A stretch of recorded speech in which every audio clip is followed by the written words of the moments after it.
अगर ऑक्सीजन की प्रेजेंस होगी तो, एब्सेंस होगी तो, इसमें कोई डाउट? एरोबिक रेस्पिरेशन होगा तो कितनी एटीपी बनेगी? एनारोबिक रेस्पिरेशन होगा तो, इसमें कोई डाउट? एकदम क्लियर है ना?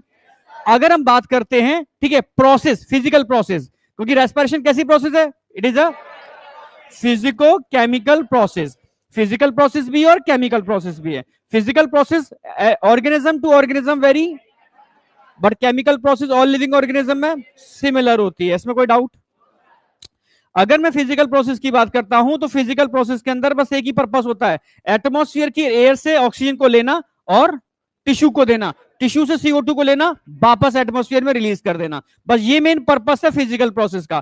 केमिकल प्रोसेस का एक ही पर्पस है, जो फूड सेल के अंदर आ गया उसका ब्रेक डाउन, ऑक्सीडेशन, ठीक है, आप समझ रहे हो? ब्रेक डाउन कर रहा हूं, ब्रेक डाउन करके एनर्जी का फॉर्मेशन। अगर एनर्जी फॉर्मेशन की बात करते हैं तो मैंने बताया था, अगर एरोबिक रेस्पिरेशन है तो 38 एटीपी, एनारोबिक रेस्पिरेशन है 2 एटीपी। हाँ, अगर एरोबिक रेस्पिरेशन है तो H2O बनेगा, एनारोबिक रेस्पिरेशन में H2O नहीं बनता। ये तो आप आगे डिटेल में पढ़ोगे चैप्टर के अंदर, ठीक है। बट ध्यान रखना है, एनारोबिक रेस्पिरेशन में एक केस ऐसा है जिसमें CO2 नहीं बनती, और एक केस ऐसा है जिसमें CO2 बनती है। CO2 कहां नहीं बनती? मसल्स के अंदर। लैक्टिक एसिड बनता है तो उस समय CO2 नहीं बनती। इसमें कोई डाउट? आगे बढ़ते हैं। तो यहां तक क्लियर है? बिल्कुल डेफिनेशन क्लियर है। अब बात आती है ब्रीथिंग क्या है और रेस्पिरेशन में क्या क्या इंक्लूड होता है।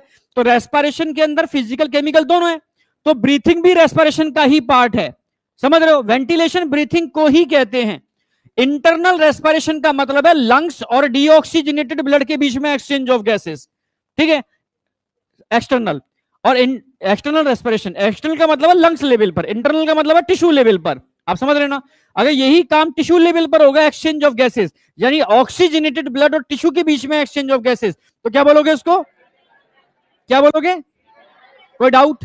और अब जब ऑक्सीजन सेल के अंदर पहुंचेगी तो सेल के अंदर क्या होगा? Break down of cellular respiration. Clear है? बिल्कुल। It is a chemical process जो ऑल लिविंग ऑर्गेनिज्म में सिमिलर होती है। तो अगली बात उन्होंने यही बोली है इन्होंने, ठीक है, यहां तक आगे, ठीक है। कार्बन डाइऑक्साइड बन रही है which is harmful is also release during the above catabolic reaction. Catabolic समझते हो? कैटा माने टूटना, एना माने जुड़ना। तो रेस्पिरेशन एक कैटाबॉलिक प्रोसेस है जिसमें कोई चीज टूट रही है, ग्लूकोज ब्रेक हो रहा है। आप समझ रहे हो? अमाइनो एसिड का कैटाबॉलिज्म हो रहा है, और एनाबॉलिज्म मतलब होता है जुड़ना। कोई चीज बन रही है, एनाबॉलिज्म, टूट रही है, कैटाबॉलिज्म। दोनों को मिलाकर के मेटाबॉलिज्म। समझ रहे हो? उपापचयी क्रियाएं सुना होगा ना आपने, उपापचयी क्रियाएं, अपचय उपचय, ठीक है, कोई डाउट नहीं, ठीक है। अब यहां कर क्या रहे हैं हम, ठीक है, it is therefore evident that oxygen, ठीक है, has to be continuously provide to the cell. हम इसकी वजह से क्या कर रहे हैं? कंटिन्यूअसली इस प्रोसेस से ऑक्सीजन कंटिन्यू हम टिश्यू को प्रोवाइड करा रहे हैं, कंटिन्यू CO2 हम बाहर रिलीज कर रहे हैं। आप समझ रहे हो ना मेरी बात? And CO2 produced by the cell have to be released out, इसको बाहर निकाल रहे हैं। This process of exchange of oxygen from atmosphere with CO2 produce by the cell, क्या बोलते हैं इसको? ब्रीथिंग। ब्रीथिंग, और ब्रीथिंग को कॉमनली हम रेस्पिरेशन ही बोलते हैं, उसी का पार्ट है, ठीक है, कॉमनली नोन एज रेस्पिरेशन। यहां से नीट वाले क्वेश्चन उठा लेते हैं और तुम्हारे क्वेश्चन भी मिलेंगे, बच्चा यही कंफ्यूज रहता है, तुम्हारा कंफ्यूजन नहीं होना चाहिए यहाँ पर, ठीक है। प्लेस योर, बस ये तो कॉमन सी बात आ गई, चेस्ट ऊपर करते हैं तो बढ़ता है आपका वॉल्यूम। आगे आ जाओ। अब बात करते हैं रेस्पिरेटरी ऑर्गन। कल मैंने समझा दिया था। अच्छा, एक बात और ध्यान रखना, क्यूटेनियस और, ठीक है, स्किन के थ्रू, मॉइस्ट स्किन के थ्रू, दोनों के लिए आप इसको क्यूटेनियस रेस्पिरेशन बोलोगे। अगर आप क्यूटिकल से कर रहे हो तब भी क्यूटेनियस रेस्पिरेशन, स्किन को भी आप क्यूटेनियस रेस्पिरेशन में ही काउंट करते हो, कॉमन लगाते हैं। पल्मोनरी माने होता है लंग्स, लंग्स से कोई भी मैकेनिज्म हो रही है तो पल्मोनरी टर्म है, पल्मोनरी, ठीक है।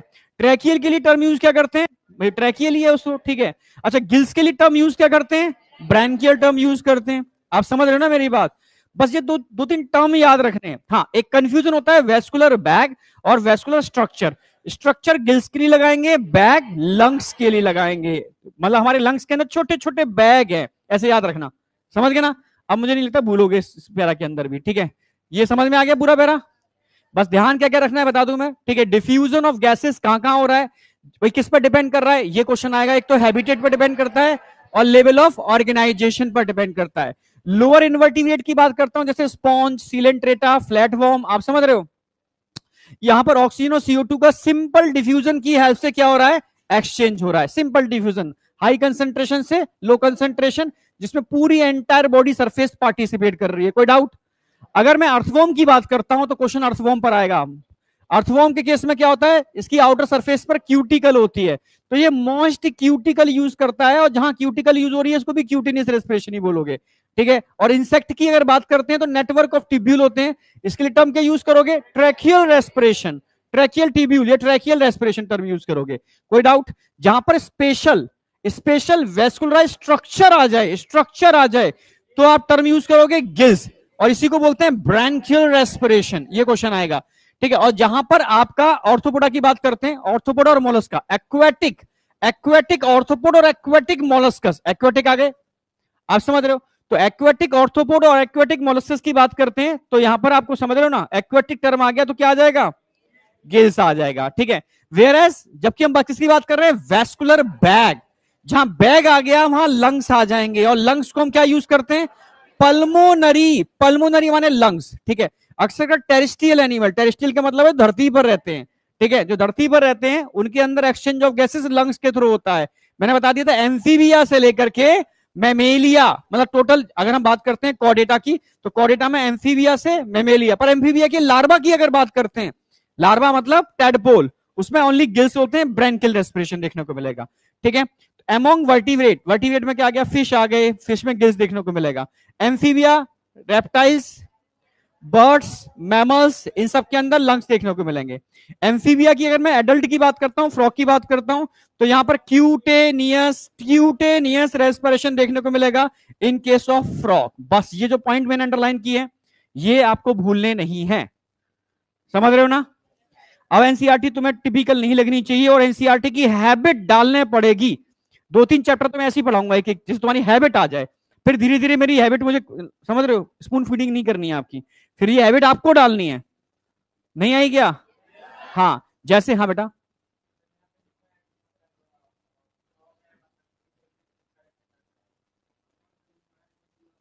और तब से क्या समझा रहे थे, हमने यही समझाया था अभी थोड़ी देर पहले, रिवीजन तो सो रहे थे क्या।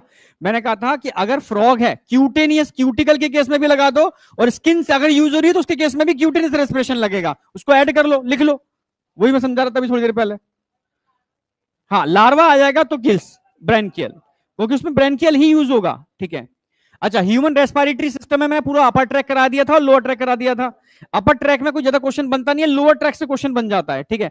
अपर ट्रैक तो इन्फॉर्मेशन के लिए भी, अपर ट्रैक में क्या क्या भाई, फेरिंग्स ध्यान रखना है आपको, ठीक है, ट्रैकिया ध्यान रखनी है आपको, लैरिंग्स ध्यान रखना है, लैरिंग्स को हम साउंड बॉक्स बोलते हैं, ध्यान रखना है, इसमें कोई खास चीजें नहीं है। और साउंड बॉक्स की बात करते हैं, ये थिन इलास्टिक कार्टिलेजिनस फ्लैप होता है, अच्छा नहीं, ये एपिग्लोटिस की बात कर रहे हैं। साउंड बॉक्स की बात कर रहे हैं तो ये भी कार्टिलेजिनस बॉक्स है, कार्टिलेज के मिलने से बनता है, क्लियर बिल्कुल। चलो ठीक है, ये फूड को प्रिवेंट करता है लैरिंग्स में जाने से, ठीक है, सॉरी, हाँ, जैसे आप खाना खाते हो तो खाना कहीं आपके लैरिंग्स में या सांस की नली में ना चला जाए, तो एपिग्लोटिस ढक लेता है उस समय, समझते हो ना एपिग्लोटिस, ठीक है, इसमें तो कोई खास है नहीं।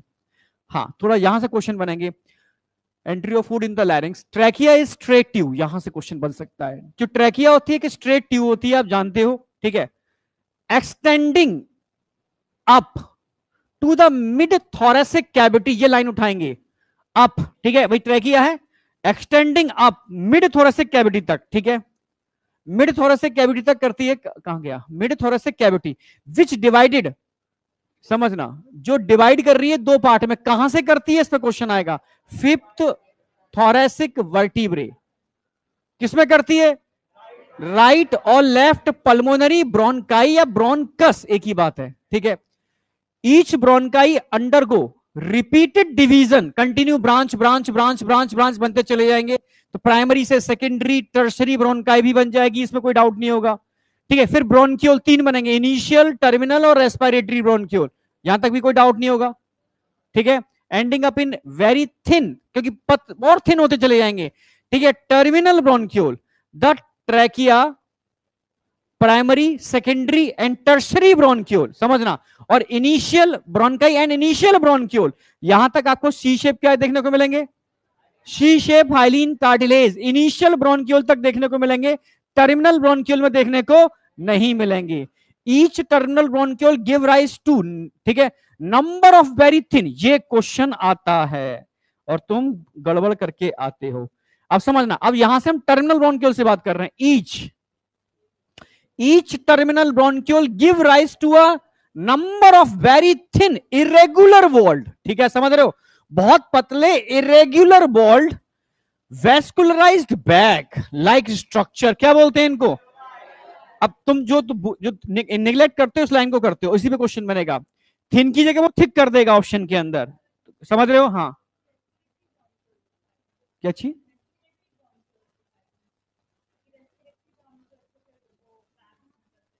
इसने पूरी बात नहीं कही है ना, क्या बात कर रहे हैं? सुनो, ये टर्मिनल सुनो पूरी line. The each terminal bronchiole give rise to the number of very thin irregular, इन्होंने टर्मिनल ब्रोंक्यूल के बाद रेस्पिरेटरी ब्रोंक्यूल का स्टेप गायब कर दिया है, समझ रहे हो? हाँ, तो एनसीईआरटी में काफी बातें गायब हैं, उसको मैंने एड ऑन कर दिया है नोट्सों के अंदर, ठीक है, क्योंकि रेस्पिरेटरी ब्रोंक्यूल तो एक बहुत बड़ा पार्ट है, उसके बाद तो एल्वुलर डक्ट भी होते हैं, डक्ट के बाद एल्वुलर सैक होते हैं, तब एल्वुलाई होते हैं, ठीक है, तो वो एक बहुत इंपॉर्टेंट पार्ट है, क्योंकि रेस्पिरेटरी ब्रोंक्यूल तो ऐड करना ही पड़ेगा, ठीक है। अब जो स्टेटमेंट बेस्ड क्वेश्चन बनते हैं, तो स्टेटमेंट बेस्ड क्वेश्चन में गलती क्या करेंगे वो मैं भी दूंगा, अभी मैं बता दूं, मैंने बना भी रखे हैं, ठीक है। थिन की जगह थिक कर देंगे, इरेगुलर की जगह रेगुलर कर देंगे, और ये तुम मतलब नहीं ध्यान दोगे इनके ऊपर, और तुम गलत सही गड़बड़ करके आओगे, इसलिए पहले अंडरलाइन कर दे रहा हूं, पहले ही बोल दे रहा हूं, क्वेश्चन मिलेंगे, रेगुलर की जगह इरेगुलर कर देंगे, थिन की जगह थिक कर देंगे, स्टेटमेंट बेस्ड क्वेश्चन होगा, तुम गलत करके आओगे, मैं पहले ही बोल दे रहा हूं, तो दिमाग में रखना कैसे क्वेश्चन बनाएगा एनसीईआरटी से, स्टेटमेंट वाले, ठीक है, बस ये ध्यान रखना है आपको, इसलिए मैंने अंडरलाइन करवाई। The branching network of bronchi, bronchiole and alveoli comprise to lungs, इन सबके मिलने से लंग बनता है। वी हैव टू लंग्स, बता दिए, डबल लेयर से कवर्ड होते हैं, प्लूरल मेम्ब्रेन बोलते हैं डबल लेयर को, इसमें कोई डाउट? ठीक है, एक आउटर होती है, एक इनर, इनके बीच में एक प्लूरल फ्लूइड भरा होता है जो फ्रिक्शन को रिड्यूस करता है और दोनों को सेपरेट होने से रोकता है, प्रिवेंट करता है। यहां तक कोई डाउट? इट रिड्यूस फ्रिक्शन, ये क्वेश्चन आया नहीं है अब तक, ये आ सकता है, ठीक है, यहां तक कोई डाउट? जो आउटर लेयर होती है उसको पैराइटल और जो इनर लेयर होती है उसको विसरल प्लूरा बोलते हैं, ठीक है। अब यहां तक कोई डाउट नहीं होने, lining where the inner pleural membrane is the contact with the lungs, जो इनर प्लूरल इनर वाली होगी लंग्स के कांटेक्ट में होगी, आउटर वाली बाहर होगी, इसके बीच में प्लूरल फ्लूइड होगा तब, ठीक है। Part starting with the external nostril, actual में एक्सटर्नल नॉस्ट्रिल से ही कंडक्टिंग जोन चालू हो जाती है, आप समझ रहे हो? Bronchioles continue to conducting part, तो कंडक्टिंग जोन कहां से स्टार्ट हो रही है? एक्सटर्नल नोस्ट्रिल से कहां तक जा रही है? Conducting part where the alveoli and their duct form the respiratory या external part of the exchange part of the respiratory system. भाई एक्सचेंज पार्ट का मतलब है रेस्पिरेटरी जोन, ठीक है। कंडक्टिंग पार्ट का मतलब है कंडक्टिंग जोन, कंडक्टिंग जोन कहां तक होगी भाई? रेस्पिरेटरी से पहले टर्मिनल ब्रोंक्यूल तक कंडक्टिंग जोन होगी, और रेस्पिरेटरी ब्रोंक्यूल से लेकर के एल्वुलाई तक रेस्पिरेटरी जोन होगी। कंडक्टिंग जोन के अंदर जो एपिथेलियल टिश्यू होंगे किस टाइप के होंगे? कॉल्यूमनार, और कैसे होंगे? सिलिएटेड। डिफ्यूजन पॉसिबल नहीं है, पर कंडक्शन ऑफ एयर तो करेंगे, एयर का ह्यूमिडिफिकेशन तो करेंगे, एयर को फॉरेन पार्टिकल से क्लीन तो करेंगे, एयर के टेम्परेचर को बॉडी टेम्परेचर के इक्वल तो लेकर के आएंगे, कोई डाउट? जबकि रेस्पिरेटरी जोन का एक ही काम है, डिफ्यूजन ऑफ गैसेस, और कोई काम नहीं है, ठीक है। समझ में आ गया? मैं तुम्हें ये देखो 2-3 चैप्टर में करा दूंगा, इससे तुम्हें ये लग जाएगा कि एनसीईआरटी से डरना नहीं है, नहीं आया, ऐसे ही पढ़ना है, मेन बातों को निकाल लेना है जहां से क्वेश्चन बनने की प्रोबेबिलिटी है। अब इसके मैं क्वेश्चन भी तुम्हें दे दूंगा अभी आगे जाकर, कुछ क्वेश्चन मैं आज भी लेकर के आया हूं, 15 क्वेश्चन लगभग मैं लेकर आया करूंगा हर साइड के अंदर, तो तुम्हें ये प्रैक्टिस हो जाएगी कि यार ऐसे ही पढ़ना है, ठीक है। हो सकता है आगे जाकर के मैं एनसीईआरटी यहां ना करा के तुम्हें होमवर्क में दूं, ठीक है, तो डिपेंड करेगा टाइम के ऊपर, तो वो तुम इस तरीके तुम्हें प्रैक्टिस करा दे रहा हूं, तुम्हें ऐसे करना है, तुम छोड़ रहे हो एनसीईआरटी, वो तुम्हें छोड़नी नहीं है, ठीक है। यहां तक कोई डाउट? यहां तक हो गया। द कंडक्टिंग पार्ट, ठीक है, ट्रांसपोर्ट द, अब सारे आगे फंक्शन कंडक्टिंग पार्ट के फंक्शन क्या है, ठीक है, कंडक्टिंग पार्ट के फंक्शन है transport the atmospheric air to the alveoli, पहला। दूसरा क्या कर रहा है? क्लियर कर रहा है कंडक्टिंग एयर को फॉरेन पार्टिकल से, ह्यूमिडिफिकेशन कर रहा है, और साथ में क्या कर रहा है? इसके टेम्परेचर को, ठीक है, इसके टेम्परेचर को बॉडी टेम्परेचर के इक्वल लेकर के आ रहा है। यहां तक कोई डाउट? एक्सचेंज पार्ट का काम क्या है? Diffusion of O2 and CO2 between blood and atmospheric air. अब बताओ डिफ्यूजन किस किस के बीच में हो रहा है? एटमॉस्फेरिक पे एयर और ब्लड के बीच में ही तो हो रहा है, फिर वहां ब्लड और टिश्यू के बीच में अंदर हो रहा है क्या? मैं पूरी लाइन फिर से बता देता हूं. Exchange actually exchange part is the site of actual diffusion of, जो एक्सचेंज पार्ट है ना, actual diffusion of oxygen and CO2 between blood and atmosphere.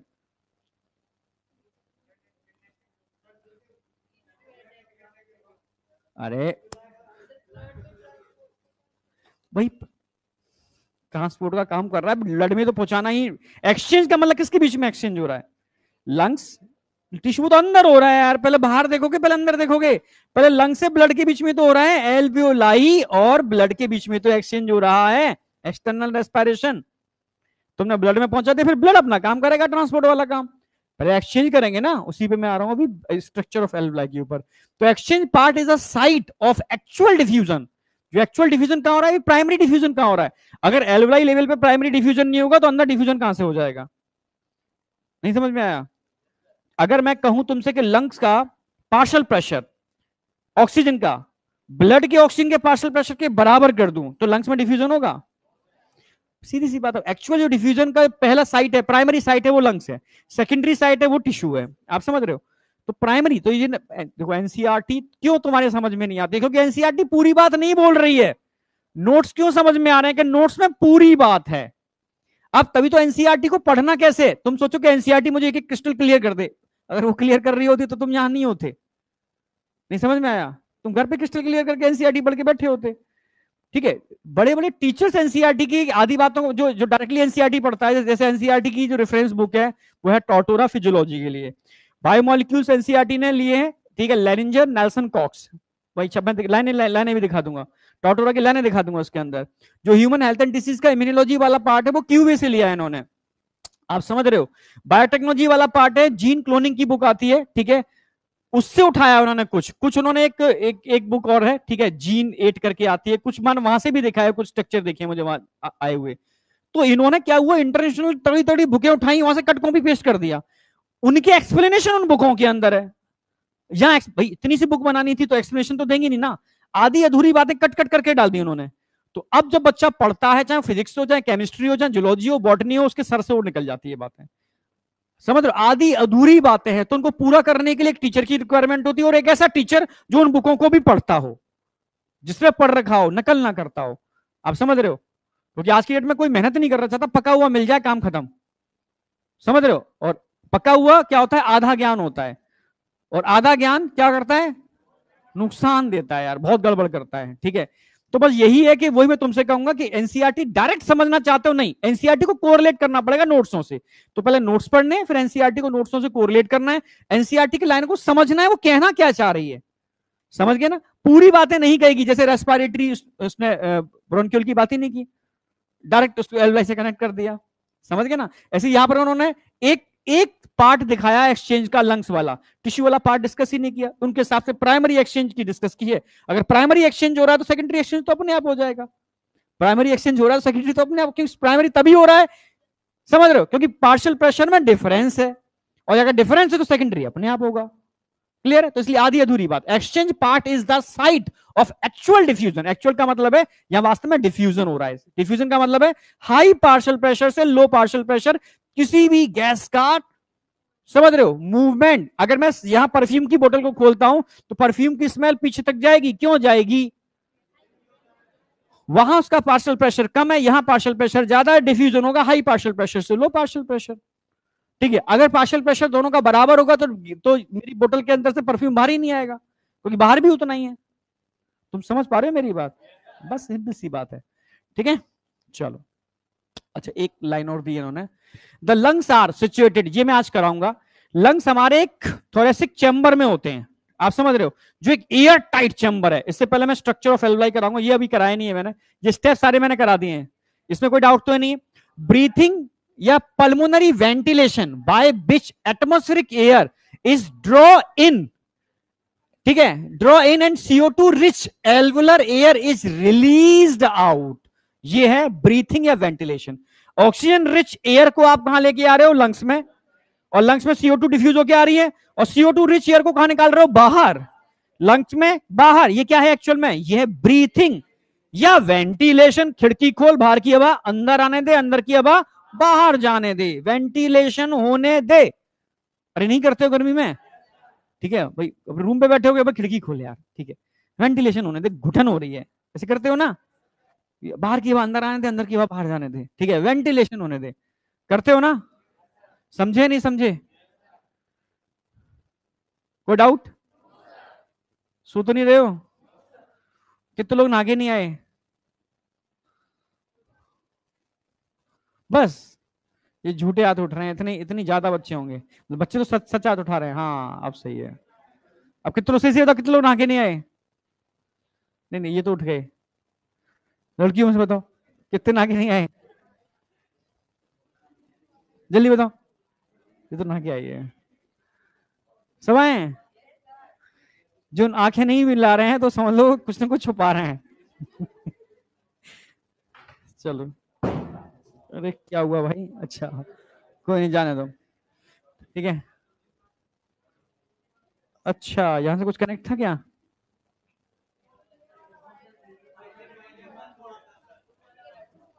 ये ब्लू वायर? अरे भाई प्लग भी नहीं लगाया इसमें तो।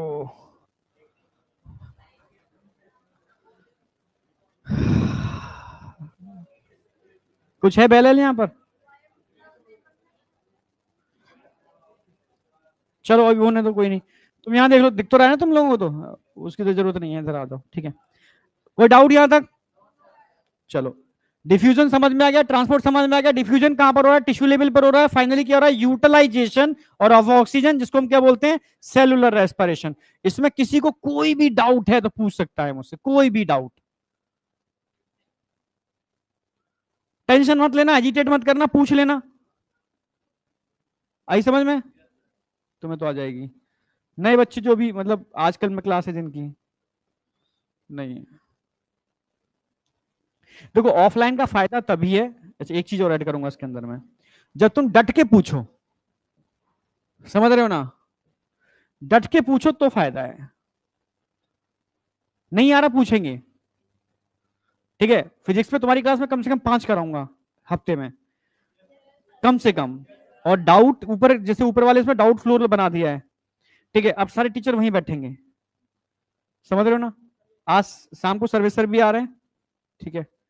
तो मैंने उनको बोल दिया, तो वो डाउट वाला प्लानिंग यहाँ हो जाएगी, ठीक है, आपकी कल परसों से। कि कुछ और टीचर हम फिजिक्स से और ले रहे हैं, जो तुम्हारी फिजिक्स पर बस पकड़ करनी है, तो बायो तो हमें कुछ चिंता नहीं है। हाँ,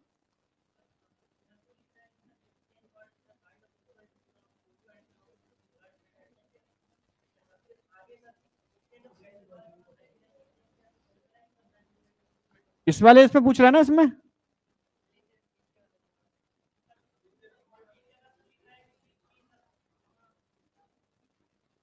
कंसेप्ट समझ में आया नहीं आया ये बता। हाँ, अब ब्लड कंट्रैक्शन क्या क्या है? हाँ पूछ पूछ।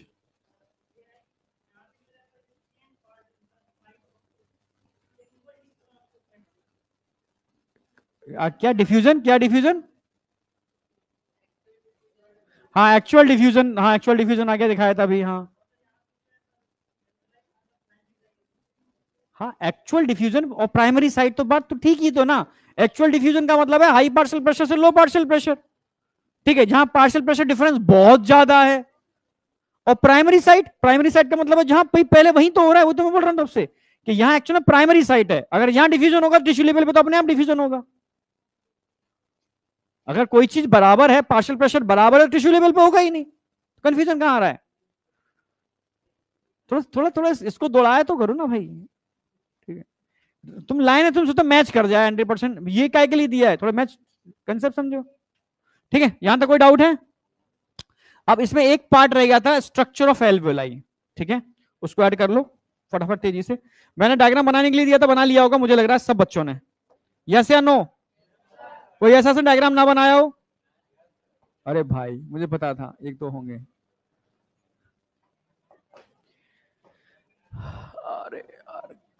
मान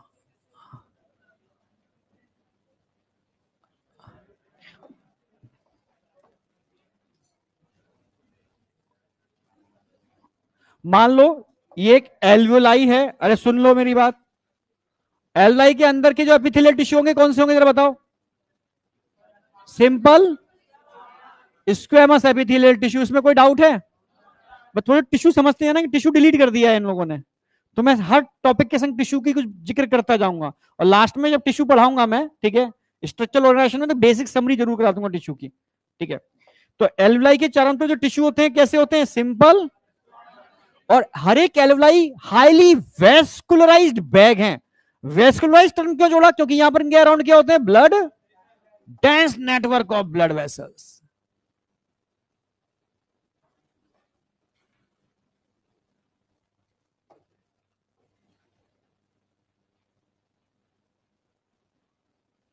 डेंस नेटवर्क ऑफ, अब ब्लड वेसल्स का डेंस नेटवर्क है, मतलब ब्लड कैपिलरी। और हर भाई अगर मैं कहूंगा आपके ब्लड वेसल्स की जो एपिथेलियल टिश्यू होते हैं वो कैसे होते हैं? सिंपल स्क्वेमस एपिथेलियल टिश्यू, इनके भी सिंपल स्क्वेमस ही होते हैं। अरे हाँ है ना?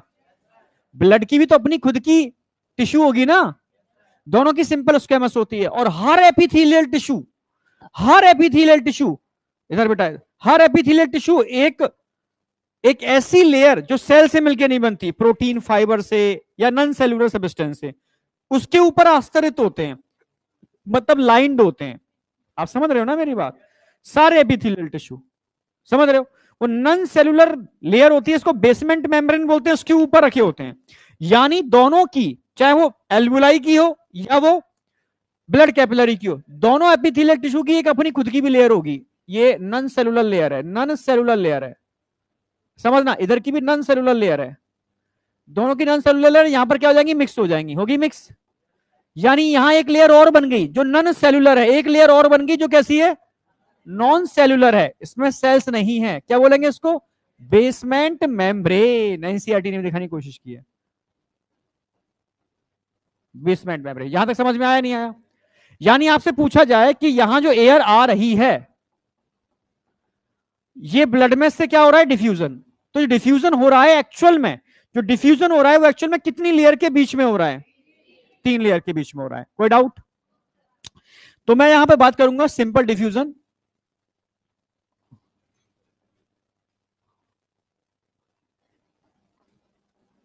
Number of diffusion layer, diffusion layer.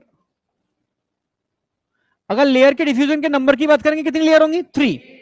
अगर नाम की बात करेंगे तो नाम भी आप बता पाओगे, जैसे simple squamous epithelial tissue of alveoli, और तुम समझ रहे हो ना? हाँ, simple squamous epithelial tissue of alveoli.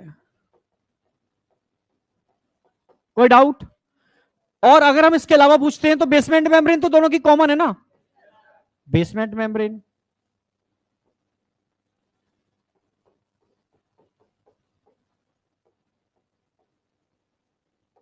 और तीसरा, भाई ब्लड कैपिलरी के भी तो एपिथेलियल टिश्यू है, सिंपल स्क्वेमस ही है, पर उसको बोलते हैं एंडोथेलियम। एंडोथेलियम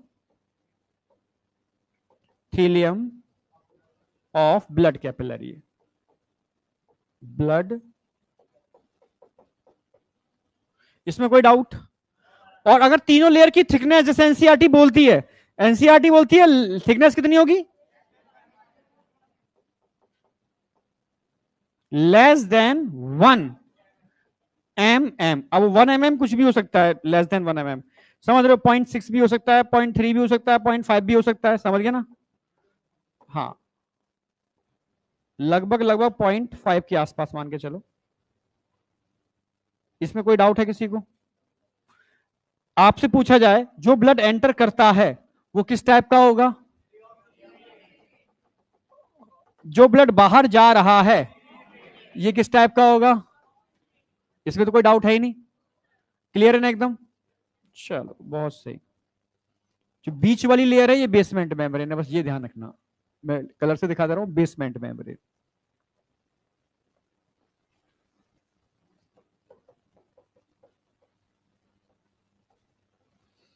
सेलुलर होती है, नॉन सेलुलर होती है? सेल से मिलकर नहीं बनी होती, प्रोटीन फाइबर से मिलने से बनती है। ठीक है, ये ब्लड कैपिलरी है, ये आप जानते ही हो।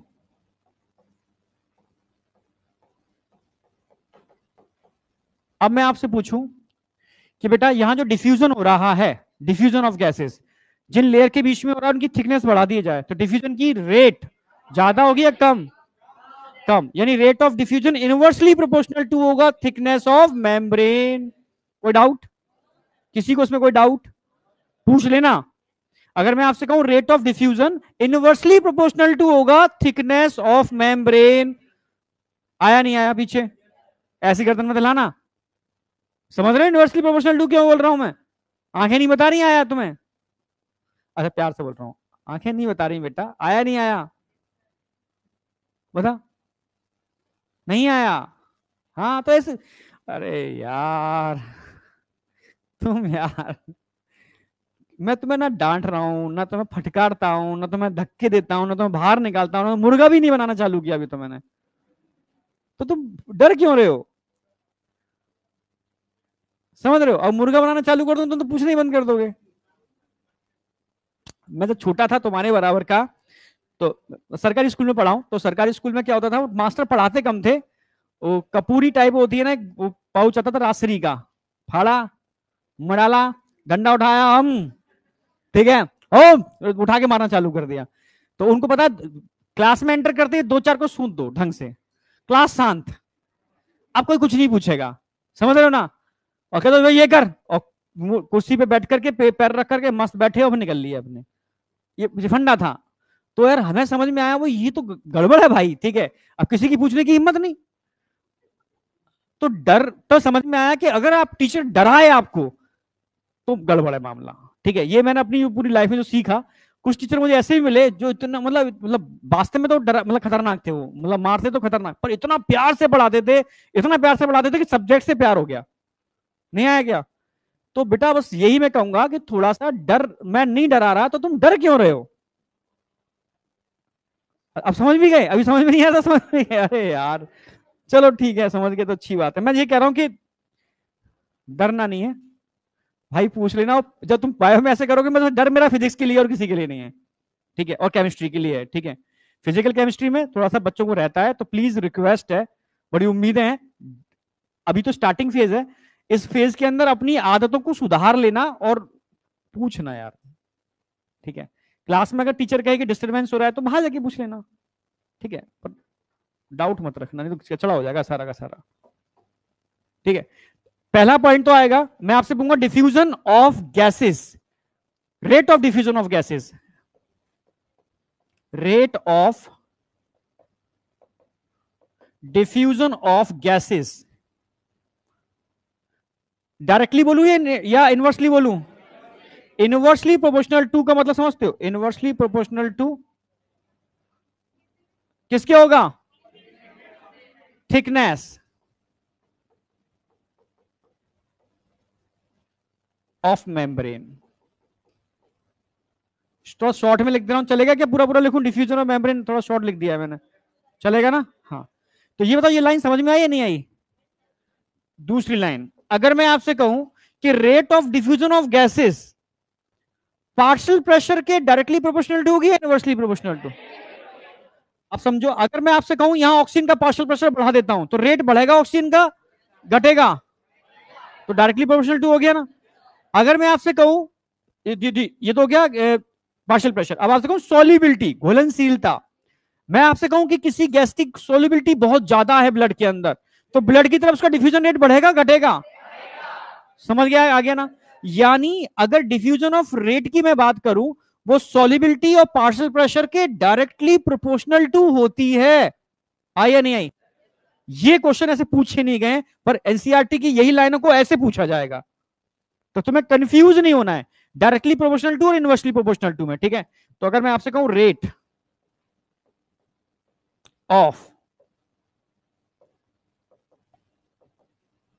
डिफ्यूजन ऑफ गैसेस, अब मैं लिख रहा हूं डायरेक्टली, डायरेक्टली प्रोपोर्शनल टू होगा, directly proportional to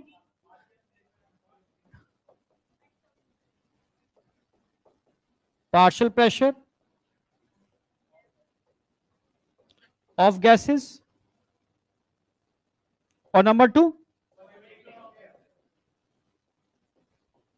solubility of gases. इसमें किसी को कोई डाउट है? अब कैसा भी क्वेश्चन आए वो उड़ा पाओगे ना, समझ रहे हो ना? हाँ, सॉल्युबिलिटी समझते हो, घुलनशीलता। जैसे मैंने बताया नाइट्रोजन की सॉल्युबिलिटी ब्लड में नहीं होती, तो नाइट्रोजन का डिफ्यूजन होगा? नहीं होगा। CO2 की सॉल्युबिलिटी ऑक्सीजन की सॉल्युबिलिटी से बहुत ज्यादा होती है, वो तो बाइंडिंग एफिनिटी हो गई, ठीक है, तो उसका डिफ्यूजन ज्यादा होगा। आप समझ रहे हो ना?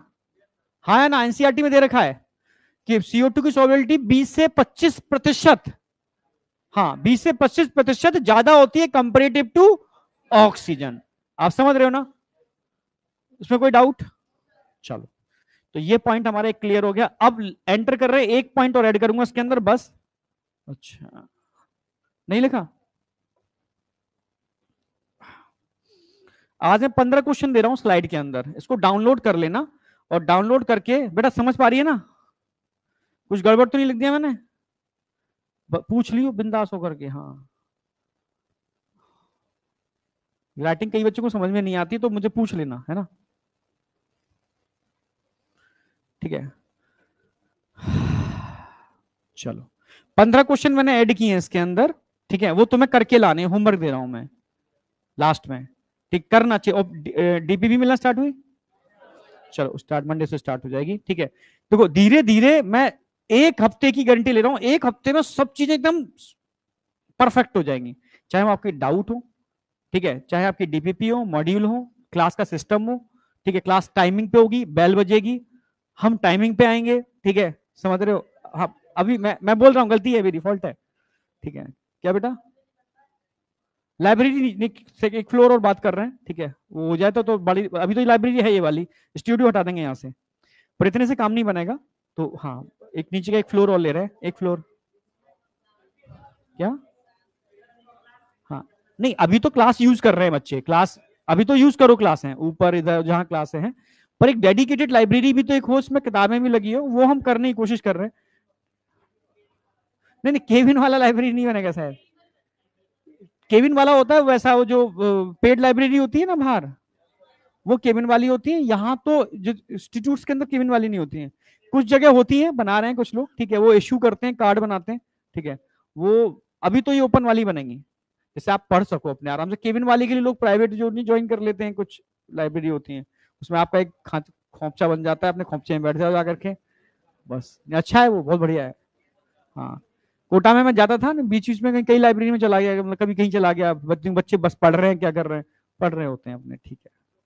हाँ, नहीं नहीं, उसके बाहर, उसमें अंदर खोपचे वाली नहीं, उसमें भी खुली है, कुछ होंगी खोपचे वाली, तो मुझे बतानी है, पर मैंने ऑलरेडी वहां आसपास के जो रीजन थे ना, समझे, कोटा के अंदर कुछ आसपास के रीजन थे, वहां मैं गया था, तो वहां वो बहुत ट्रेंड है, यहाँ भी ट्रेंड है लाइब्रेरी का। जैसे वहां के बच्चे हैं जो ना, कौन सा है वो, नहीं, बजाज समिति, तो उधर भी मैंने बच्चों को देखा लाइब्रेरी में, सुबह से शाम तक लाइब्रेरी में बैठे हैं, यहाँ भी होंगे, हाँ ठीक है, पर उधर थोड़ा है। यहाँ तक कोई डाउट? एक चीज मैं ऐड कर रहा हूं उसके अंदर बस, अगर आपसे कहा जाए हमारे लंग्स एक एयर टाइट चैम्बर में होते हैं, किसमें होते हैं? इसको क्या बोलते हैं? Thoracic chamber. ये air tight chamber ventral side किससे बनता है, लेटरल साइड किससे बनता है, और पीछे डोर्सल साइड किससे बनता है? ये क्वेश्चन आता है, ठीक है, थोरेसिक चैम्बर पे क्वेश्चन आएगा, तुम कर पाओगे।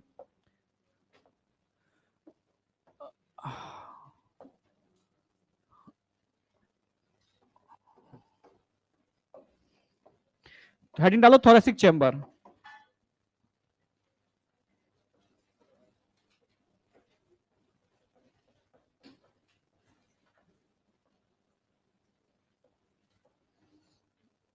अगर थोरेसिक चैम्बर की बात करते तो एक ही क्वेश्चन बनेगा, इस चैम्बर को बनाने के लिए, समझना मेरी बात, आगे तो स्टर्नम होगा, ये तो स्टर्नम है, मान लो ये स्टर्नम इस तरीके से,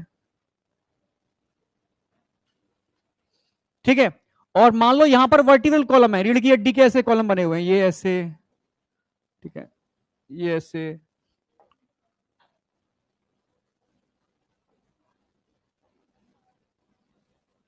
तुम समझ रहे हो ना मेरी बात? पीछे रीढ़ की हड्डी होगी तो आगे वाला पार्ट और पीछे वाला पार्ट, ये स्टर्नम किससे जुड़े होंगे? रीढ़ की हड्डी से जुड़े होंगे, ठीक है।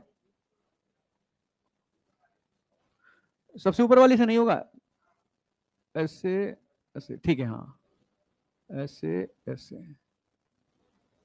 ऐसे ऐसे ऐसे ऐसे और ऐसे ऐसे कुछ बना देता हूं ऐसे, ठीक है, समझ गए ना मेरी बात? एक साइड मान लो, तो ये स्टर्नम हो गया,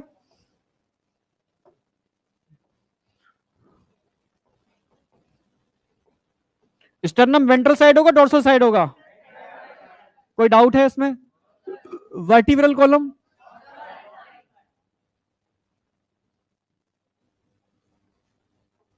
कॉलम्स कहां पर होंगे? डोर्सल साइड, पीछे। अच्छा, रिब्स कहां पर होंगे? Lateral side. इसमें किसी को कोई डाउट है? डोर्सल, वेंट्रल, लेटरल के अंदर माउथ जहां पर होगा, पीछे वाला, बस ठीक है, ठीक है। तो बस आपसे यही पूछेगा, थोरेसिक चैम्बर जो एक एयर टाइट चैम्बर है, इसमें वेंट्रल साइड पर क्या होगा? डोर्सल साइड पर क्या होगा? लेटरल साइड पर क्या होगा?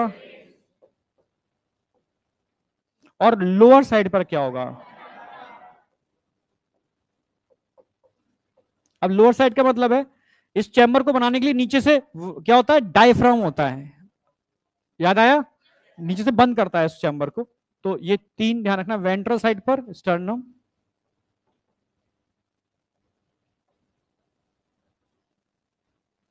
डोर्सल साइड पर वर्टिब्रल कॉलम,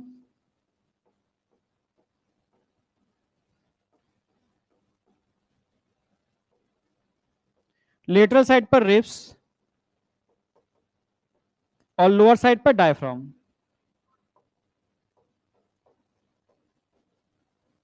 इसमें किसी को डाउट है?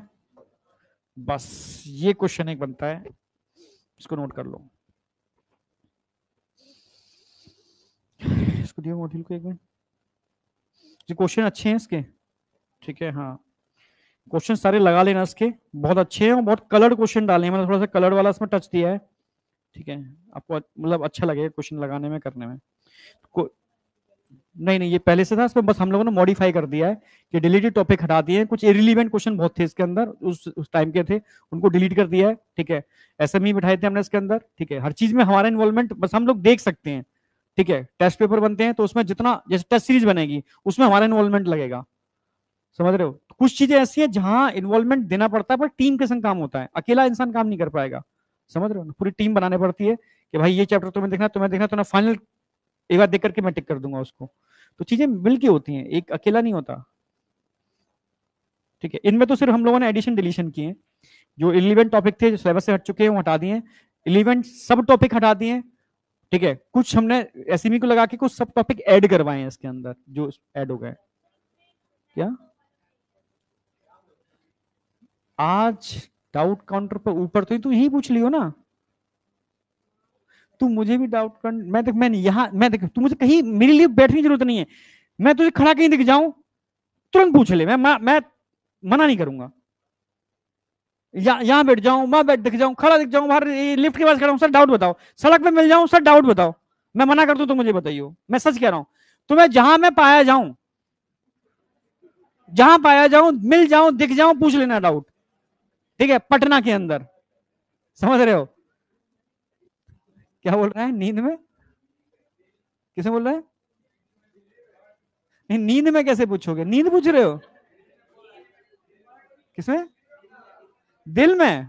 अरे दिल में तो तुम हो ही यार, तुम ऐसी बातें कर देते हो यार, तुम इमोशन वाली बातें कर देते हो। चलो, यहां तक कोई डाउट बेटा? हटा दो उसको। चलो अब हम एंटर कर, अच्छा एनसीईआरटी का एक पैरा था जो मैं तुमसे बोल रहा था, इसको ध्यान रखना, ये पैरा था जो अभी डायग्राम बनाया मैंने,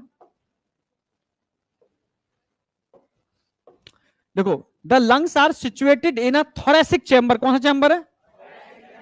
थोरेसिक चैम्बर है, which is anatomically air tight chamber है। एनाटॉमिकली समझते हो, मतलब उसकी बनावट बिल्कुल सही। आगे स्टर्नम है, पीछे वर्टिकल कॉलम है, इधर रिब्स लगे हुए हैं, रिब्स के बीच में भी मसल्स हैं, इंटरकोस्टल मसल्स, ठीक है, और नीचे मोटा डायफ्राम लगा हुआ है, एकदम एयर टाइट चैम्बर बन गया है। उसके अंदर लंग्स हैं, लंग्स कभी फूलते बिचकते नहीं है, ये एक्चुअल में लंग्स एक्चुअल में चैम्बर से ही अटैच्ड है, चैम्बर डायलेट और कॉन्ट्रैक्ट कर रहा है, जिसकी वजह से लंग्स आपको लग रहे हैं, पर लंग्स में अपने पास खुद की क्षमता नहीं है कॉन्ट्रैक्ट करने की। इस चैम्बर की वजह से ही वॉल्यूम बढ़ रहा है और वॉल्यूम घट रहा है। और अगर तुम किसी भी चीज का वॉल्यूम बढ़ाओगे तो अंदर वैक्यूम बन जाएगा ना, और वैक्यूम को भरने के लिए बाहर से हवा अपने अंदर आएगी। जब कॉन्ट्रैक्ट करोगे तो वॉल्यूम कम होगा, वॉल्यूम कम होगा तो प्रेशर बढ़ जाएगा, प्रेशर बढ़ जाएगा तो एयर अपने आप बाहर जाएगी। कोई डाउट? सारा खेल यही है, ठीक है। एयर टाइट चैम्बर है। The thoracic chamber is form dorsally, dorsal side किससे मिलकर बनेगा? डॉर्सली वर्टिब्रल कॉलम, अच्छा वेंट्रली स्टर्नम, लेटरली रिब्स, और लोअर साइड पर कौन होगा? Dome shape. डोम शेप समझते हो? गुम्मदाकार, डोम शेप, गुम्मदाकार, आप समझ रहे हो? डोम शेप का मतलब होता है गुम्मदाकार diaphragm. The anatomically setup of lungs in thorax is such that any change in the volume of the thoracic cavity will be reflected in the lungs। मतलब समझना मेरी बात, लंग्स जब भी आ जाए मतलब समझ लो पल्मोनरी की बात चल रही है, की बात है pulmonary cavity. Such an arrangement, यानी अगर थोरेसिक चैम्बर में कोई भी चेंज होगा, नहीं लंग्स डायरेक्टली अपने को खुद कॉन्ट्रैक्ट रिलैक्स नहीं कर सकते, आप समझ रहे हो? लंग्स के पास कॉन्ट्रैक्ट रिलैक्स करने की कैपेबिलिटी नहीं होती, ये चैम्बर ही वॉल्यूम बढ़ाता है और वॉल्यूम घटाता है मसल्स की हेल्प से, क्योंकि चैम्बर में नीचे भी मसल्स लगे हुए हैं, नींद आ रही है? चैम्बर में नीचे भी मसल्स लगे हुए हैं और इंटरकोस्टल मसल्स। तो नींद आए आंखें धोया करो, कोई दिक्कत नहीं है, मुझे भी आती है, ठीक है। और जब जैसे मैंने बताया ना कॉन्फ्रेंस चल रही है, तो हम लोग क्या कहते हैं कॉन्फ्रेंसों में और सेमिनार में जाते थे, ठीक है। उसका माहौल तुम देख लोगे ना, उनमें क्या होता है हर 15-20 मिनट में खिलाया जाता है।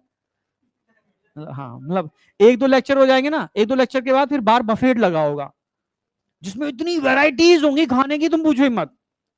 तो मैं सही बताऊं, दिल से बताऊं, मैं बहुत सारी कॉन्फ्रेंसों में खाने आता था, मतलब अरे यार कॉन्फ्रेंस ठीक है, 1000 रुपए उसकी फीस लगती थी, कहीं की फ्री भी मिल जाती थी, ठीक है। जैसे आप जब अभी आप भी करोगे, जब एमबीबीएस करोगे, एम्स में आए दिन होती रहती है, ठीक है। मैं एम्स में गया बच्चों से मिलने, तो कॉन्फ्रेंस ही चल रही थी कभी की। हाँ जैसे आप अपना कोई काम कर रहे हो, अपना अच्छा वर्क कर रहे हो, मेरा नैनो टेक्नोलॉजी पे काम था, नैनो मेडिसिन पर, ठीक है। स्पेशली एचआईवी और ट्यूबरक्लोसिस टीबी, इस पर काम था, ठीक है। ड्रग डिजाइनिंग, ड्रग का टारगेटिंग, ड्रग कैसे काम करती है, तो उस पर हम लोग काम करते थे। तो जब हमें लगता था हमारा काम बहुत अच्छा है, तो हम उसको पेपर छपने के लिए भेजते थे। तो कॉन्फ्रेंसों में इनवाइट करते थे कि भाई आप आ सकते हो रिप्रेजेंट करने के लिए। अगर मैं पेपर रिप्रेजेंट करता था तो मुझे कोई चार्ज नहीं देना होता था, अगर मैं अटेंड करने जा रहा हूं तो मुझे चार्ज देना होगा, वो तो मैं भी करना पड़ेगा ऐसे ही, ठीक है। तो पर हम चले जाते थे, हमने कहा यार 1000 रुपए लग रहे हैं, क्या है, 3 दिन की कॉन्फ्रेंस चल रही है, बैग मिलेगा, सर्टिफिकेट मिलेगा, 3 दिन डट के खाने को मिलेगा भाई, ठीक है, भाई छोड़ना नहीं है, ठीक है। अब क्या है, आप समझना कॉन्फ्रेंस में, पर सुन तो सही, ठीक है, सीखने का वो अपना अपना एक कॉन्फ्रेंस में कई टाइप के लोग आते हैं, कई टाइप के अपने रिसर्च रिप्रेजेंट करते हैं। अब मेरा नैनो मेडिसिन का काम है, मुझे पता 4 ये साइंटिस्ट आएंगे सिर्फ नैनो मेडिसिन बोलने, इनकी सुनेंगे बस, ठीक है। इन वो जब उनका लेक्चर आता था तो हम आगे बढ़ जाते, सुन लेते थे, बाद बाकी लेक्चर में पीछे की कोने की सीट ढूंढते, कहाँ है वो ना, वहां चलो, ठीक है, क्योंकि वहां पता है कि भी खाएंगे अभी। और हर 10 मिनट बाद फिर वो बाहर जाते थे, सब पर उसको खूब खाया कोने में, चलो भाई नींद आएगी अब, ठीक है, और सामने बैठेंगे तो गड़बड़ हो जाएगी। एक बार यही हुआ, ठीक है, बहुत तगड़ा, मतलब जो मतलब कह सकते हो बहुत बड़े बड़े डायरेक्टर्स थे, ठीक है, नाइपर के अंदर, चंडीगढ़ के अंदर, ठीक है। तो वहां उनका लेक्चर था और हमें जगह नहीं मिली पीछे, तो मजबूरी थी आगे बैठने, ठीक है। ब्रेकफास्ट करके आए थे तगड़ा वाला, अब भाई आंखें फाड़े हम लोग, ठीक है, और झटका फिर आंखें फाड़े, क्योंकि बहुत बड़ी बात है, सामने कोई रिप्रेजेंट कर रहा है, बड़े बड़े साइंटिस्ट बैठे हुए हैं, ठीक है, उनमें तुम सो जाओ तो क्या होगा तुम्हारी हालत। अब तुम बिलीव नहीं करोगे, मैं अपने से लड़ रहा था, मुझे ये दिन याद है, लड़ाई समझ रहे हो ना, मुझे नहीं पता वो क्या बोल रहा है, ब्लैंक एकदम, ब्रेन क्या हो चुका, ब्लैंक हो चुका था, बस आंखें फाड़ के रखनी है, चेहरा लाल हो रहा है एकदम, बस लड़ना है, नहीं ये फाइट चल रही है कि दूसरे को जीने लगे मैं सो रहा हूं, ठीक है, बस यही लड़ाई चल रही थी। तो जब जैसे उसका लेक्चर खत्म हुआ, ऐसा लगा एकदम नींद गायब हो गई मेरी, एकदम नींद गायब हो गई, लेक्चर खत्म मेरी नींद गायब। मैंने ये क्या था, जब तक लेक्चर चल रहा था तब तक नींद आ रही थी, जैसे लेक्चर खत्म वहां रिलैक्स हो गया मैं एकदम, चलो भाई बाहर चलते हैं, ठीक है। मतलब ये चीज होती है, तो इसलिए अगर नींद आए तो कर लो, रियलिटी है, ठीक है। और उसमें क्या होता है, तो टीचर देख रहा हो तुम्हें तो और दिमाग खराब, नींद आ रही है, टीचर और देख रहा है, अब झपकी भी नहीं पाए। तो ये होता है, तो थोड़ा सा रिलैक्स रहा करो, ठीक है, समझे। Such arrangement is essential for breathing as we cannot directly alter pulmonary volume. ये अरेंजमेंट नेचर ने जो बनाया है ना ब्रीदिंग के लिए बहुत एसेंशियल है, समझ रही है बेटा। ये जो अरेंजमेंट है ना, जैसे आगे स्टर्नम पीछे ये सब चीजें, ये एसेंशियल है। अगर ये नहीं होता तो क्या आप अपनी थोरेसिक चेंबर का वॉल्यूम चेंज कर सकते थे? तो मैं तुझसे कहा था ना आगे बैठा कर, कैसे नहीं होती है, उसको बिठाया करो ना आगे। हाँ भाग गया, वो जगह खाली है वहां पर। अरे तुम लोगों की क्लास में कोई दिक्कत तो नहीं है, ऐसे जैसे जैसे गर्ल्स कब्जा लेती हैं आगे की सीट, तुम्हें ऐसा फील तो नहीं आता? आता है, ऐसा करते हैं, ऊपर वाली रूम में तो मैंने कर दिया एक रो गर्ल्स की। क्या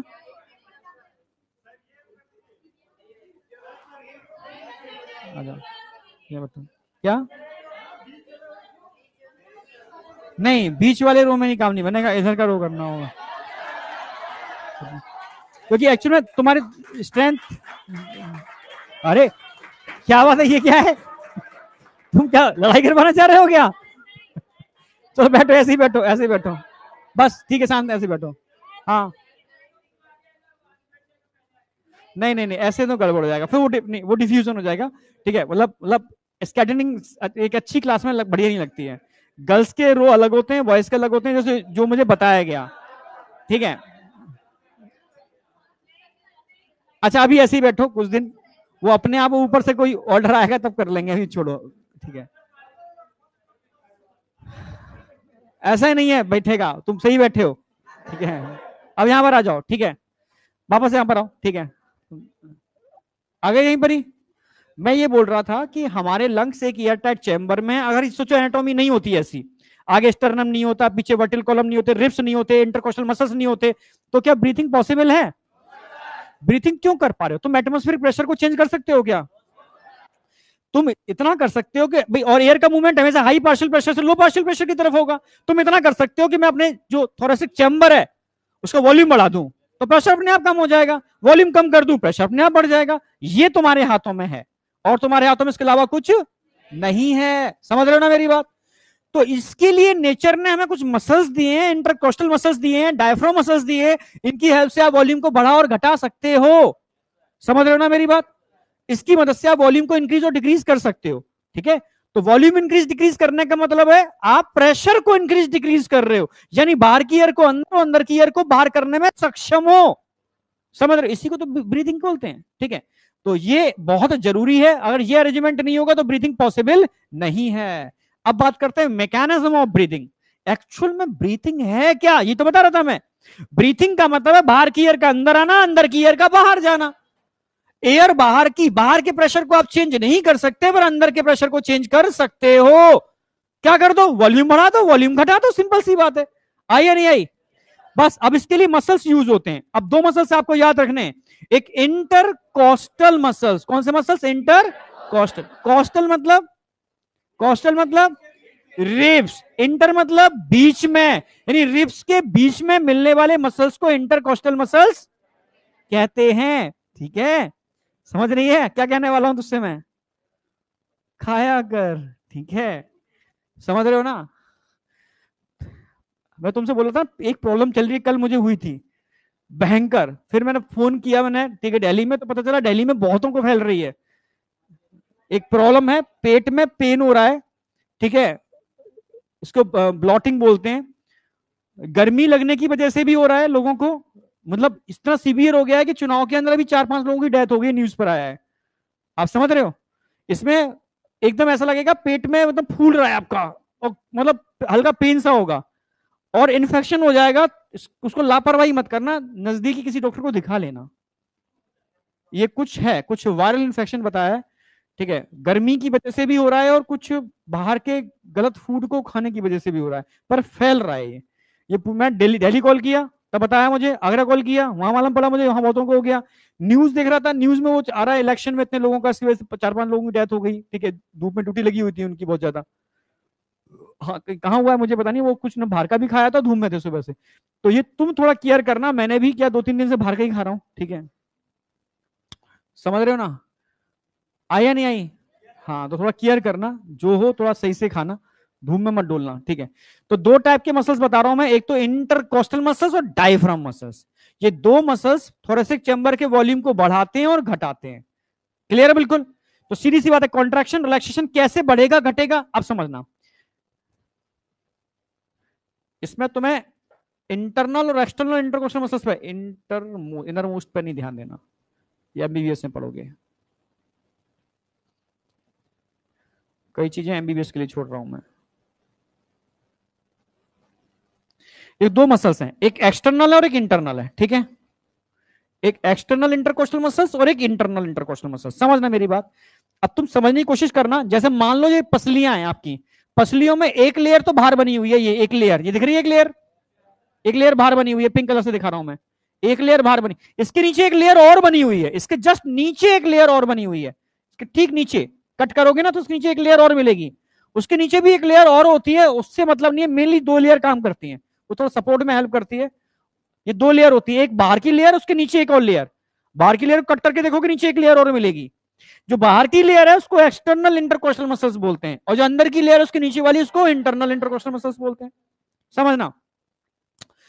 एक्सटर्नल इंटरकोस्टल मानो रिप्स हैं, ये आगे स्टर्नम है, मानो ये स्टर्नम है, ये रिप्स जुड़ गई आकर के, ये रिप्स जुड़ गई आकर के, मैं वर्टिकल कॉलम हूं तो ये रिप्स आके वर्टिकल कॉलम से जुड़ गई, समझ गए ना मेरी बात। रिप्स इस तरीके से ये ऐसे बने हुए हैं।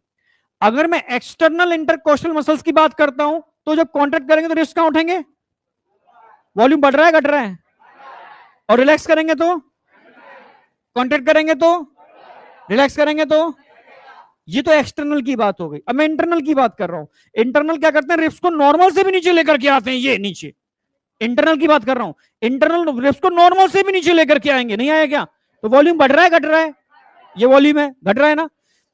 तो जब भी मैं एक्सटर्नल इंटरकोस्टल मसल्स की बात करता हूं तो ये वॉल्यूम को बढ़ाते हैं जब कॉन्ट्रैक्ट करते हैं, और जब इंटरनल की बात करता हूं तो जो वॉल्यूम को घटाते हैं जब कॉन्ट्रैक्ट करते हैं।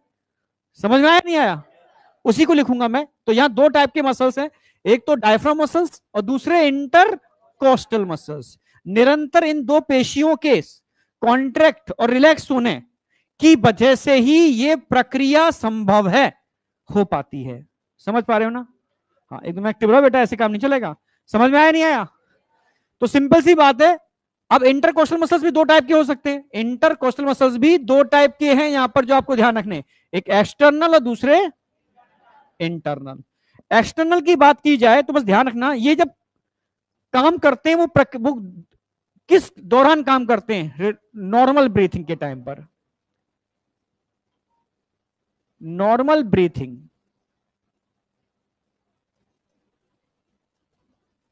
ये फोर्सफुल,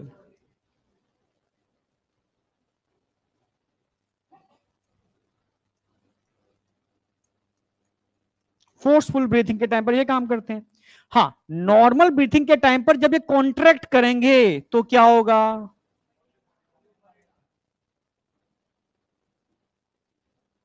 रिलैक्स करेंगे तो क्या होगा, फोर्सफुल ब्रीथिंग के टाइम पर ये कॉन्ट्रैक्ट करेंगे तो क्या होगा, रिलैक्स करेंगे तो क्या होगा, उल्टा हो जाएगा, बस ये ध्यान रखो उल्टा हो जाएगा।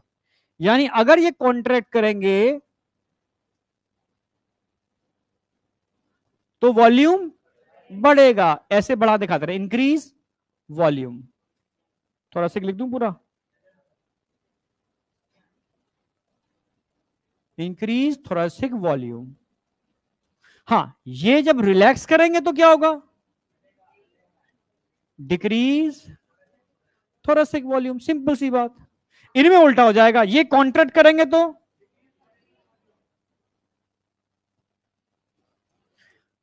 डिक्रीज थोरेसिक वॉल्यूम, और रिलैक्स करेंगे तो इंक्रीज थोरेसिक वॉल्यूम। इसमें किसी को डाउट है? एकदम क्लियर तरीके से, बिल्कुल सिंपल तरीके से समझा रहा हूं मैं, ठीक है, एक्सपेरिमेंट करके भी दिखाया मैंने, उसमें कोई डाउट पूछ लेना बेटा एकदम। आ रहा है ना पीछे? चलो चलो, हाँ बेटा तू बता, ये आगे 12th। चलो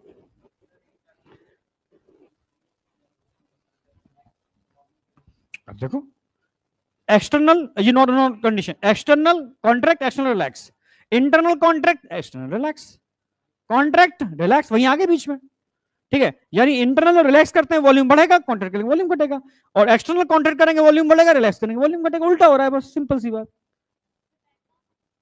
उस पर आ रहा हूं, उस पर भी आ रहा हूं, एक बात क्लियर होगी, कोई फर्क नहीं पड़ेगा, वो अभी नॉर्मल कंडीशन में पड़े हुए हैं, उन पर कोई दबाव नहीं पड़े, रिलैक्स कंडीशन में, ठीक है, तो उनके पीछे क्लियर है, बहुत बढ़िया। तू रैंक फोड़ देगा, मैं सच कह रहा हूं तुम दोनों से।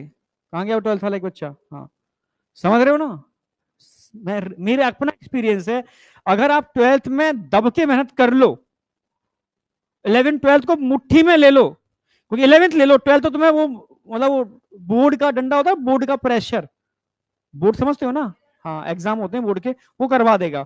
11 तुम अच्छे से कर लो, वो बोर्ड तो करा देगा, तो काम हो जाएगा बहुत बढ़िया। बस ड्रॉपर के पास प्रेशर नहीं होता वो वाला, बोर्ड वाला, मतलब नीट का इतना दिमाग में क्या होता है, बोर्ड एक बार देना है, फेल हो गया तो बदनामी होगी। नीट तो कुंभ का मेला तो है नहीं, 14 साल में आएगा, फिर आ जाएगा अगले साल, ड्रॉप मार देंगे, ऐसा एक मन, एक अनकॉन्शियस माइंड में एक ऐसा बना हुआ होता है, समझ रहे हो ना। इस चक्कर में गड़बड़ होती है, अगर तुम्हारे गर्दन पर तलवार लटका दी जाए कि अगर तुमने गलती की गर्दन घट जाएगी, तो मैं सच कह रहा हूं तुम मतलब इतने परफेक्टली काम कर जाओगे, पूछो मत, वो प्रेशर बहुत जरूरी है, समझ रहे हो। हाँ तो अभी थोड़ा सा तुम हो जाओ तो प्रेशर थोड़ा बहुत क्लास में भी होगा, यहाँ पर वो पनिशमेंट आएगा मुर्गे वाला, मतलब मजाक मत समझना, समझे नहीं समझे। हाँ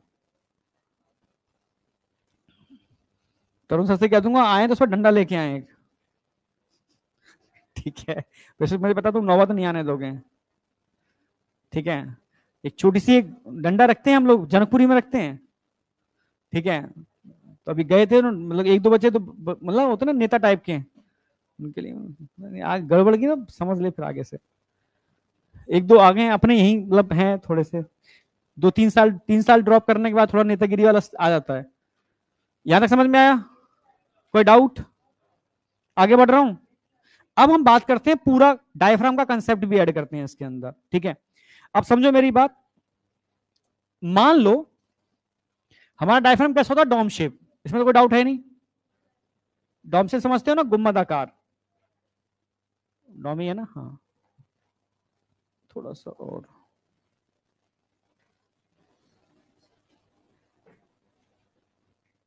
ठीक है।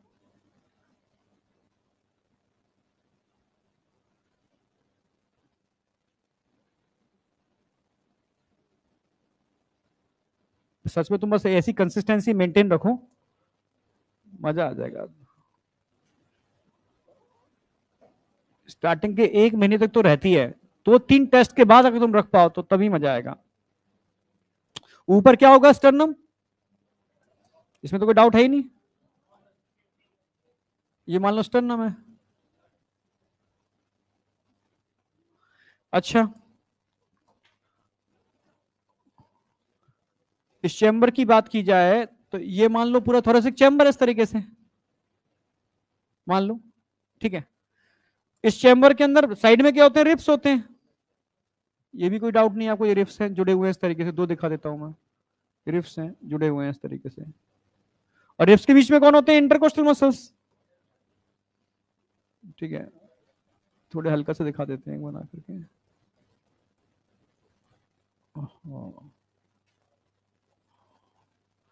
समझ रहे हो ना। अगर मैं तुमसे कहूं डायफ्राम के मसल्स को कॉन्ट्रैक्ट कराया जाए तो क्या होगा, ये डोम शेप जो डायफ्राम है ना, ये रिलैक्स कंडीशन में डोम शेप, अगर मसल्स कॉन्ट्रैक्ट करेंगे तो स्लाइडिंग, स्लाइडिंग कैसा हो गया, कॉन्ट्रैक्ट करेंगे तो, रिलैक्स करेंगे तो, सॉरी कॉन्ट्रैक्ट करेंगे तो, रिलैक्स करेंगे तो, कॉन्ट्रेक्शन जब होता है तो स्लाइडिंग होती है, समझ रहे हो, स्लाइडिंग फ्लैट हो जाएगा, ये ध्यान रखना जब भी भूल जाओ तो। अगर डायफ्राम के मसल्स कॉन्ट्रैक्ट करेंगे तो डायफ्राम कैसा हो जाएगा, इसमें कोई डाउट है?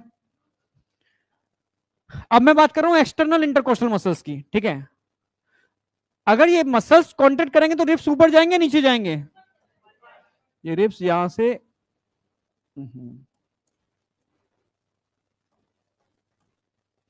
रिब्स ऊपर पहुंच गए, रिब्स ऊपर पहुंच गए, रिब्स ऊपर पहुंच गए और रिब्स ऊपर पहुंच गए। कोई डाउट? हाथ रखो यहां पर स्टर्नम के ऊपर और सांस लोगे तो स्टर्नम फील करना ऊपर जा रहा है नीचे जा रहा है?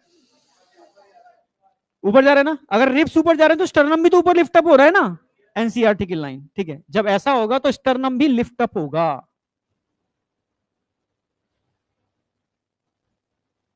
स्टर्नम भी लिफ्ट अप होगा। अगर स्टर्नम भी लिफ्ट अप हो रहा है और साथ साथ में रिब्स भी लिफ्ट अप हो रहे हैं तो वॉल्यूम बढ़ नहीं गया ऐसे? इसमें कोई डाउट? यानी डायफ्राम की वजह से जो वॉल्यूम बढ़ा था वो ये बढ़ा था, यस या नो? और जब इंटरकोस्टल मसल्स ने कॉन्ट्रैक्ट किया तो वॉल्यूम ये बढ़ गया, दो वॉल्यूम बढ़े ना। इसमें कोई डाउट? ठीक है। जब डायफ्राम के मसल्स ने कॉन्ट्रैक्शन किया, डायफ्राम के मसल्स ने कॉन्ट्रैक्शन किया तो डायफ्राम कैसा हो गया? डोम शेप से फ्लैट। कोई डाउट?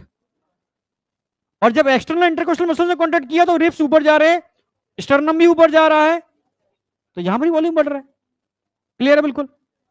अब अगर तुम जानते हो ऊपर वाला पार्ट एंटीरियर है तो नीचे वाला पार्ट, अगर मैं तुमसे कहूं डायफ्राम कॉन्ट्रैक्ट और रिलैक्स कर रहा है, हमेशा ऊपर एंटीरियर होता है नीचे पोस्टीरियर, आगे वेंट्रल होता है पीछे, ठीक है। तो जब भी डायफ्राम कॉन्ट्रैक्ट और रिलैक्स करेगा तो तुम ही बताओ किस डायरेक्शन में वॉल्यूम बढ़ेगा घटेगा? एंटीरियो पोस्टीरियर, ठीक है। 12th बेटा, एंटीरियो पोस्टीरियर एक्सिस के अंदर। क्लियर है? नाम क्या दे रहा? प्रिंस। गजब नाम है भाई। अब मैं उसको प्रिंस क्या की बुलाऊंगा सोचो, क्लास का प्रिंस, ठीक है।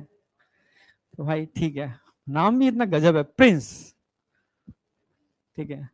तो छोटू छोटू मत कहना, छोटू रैंक देगा खतरनाक वाली फिर, समझ रहे हो ना आप?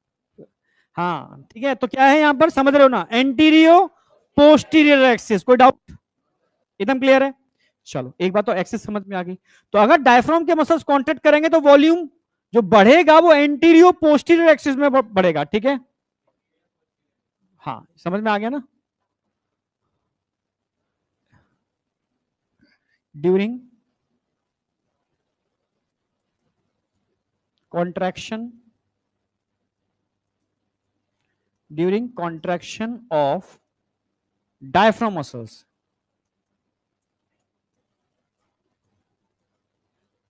diaphragm muscles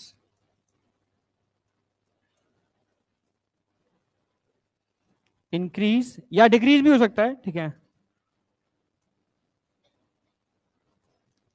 थोरैसिक वॉल्यूम इन कौन से एक्सिस में?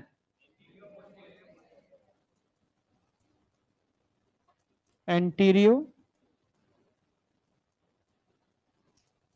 Posterior axis.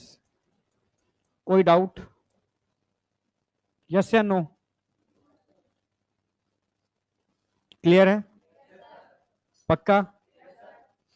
चलो अब बात कर रहे हैं एक्सटर्नल इंटरकोस्टल मसल्स, या इंटरकोस्टल मसल्स बोलोगे, एक्सटर्नल हो या इंटरनल हो कोई फर्क नहीं पड़ता, ठीक है। इंटरकोस्टल मसल्स अब समझो पहले।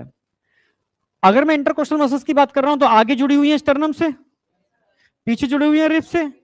स्टर्नम क्या बोलोगे? वेंट्रल साइड है और डोर्सल साइड है, वर्टिकल कॉलम। तो अगर रिब्स कॉन्ट्रैक्ट ऊपर अप एंड डाउन जा रहे हैं, रिब्स अप एंड डाउन जा रहे हैं, तो किस एक्सिस में वॉल्यूम बढ़ रहा है? इसमें किसी को डाउट है? किसी को भी? नए बच्चे को भी? डोर्सो वेंट्रल वाली समझ में आई? पक्का? जैसे मैं डायग्राम बनाता हूं बाल्टी वाला, तुमने दिखाओ, अब अक्सर के बनाया मैंने। मान लो ये बाल्टी है, बाल्टी समझते हो ना? बकेट, बकेट का ऐसा एक हैंडल होता है, ऐसे ऐसे होता है ना, यहां जुड़ा होता है, यहां जुड़ा होता है, जुड़ा होता है ना। तो ये तो वेंट्रल हो गया, तो ऊपर क्या हो गया? तो जब भी इस हैंडल को ऊपर उठाओगे, हैंडल को ऊपर उठाओगे तो किस एक्सिस में वॉल्यूम बढ़ेगा घटेगा?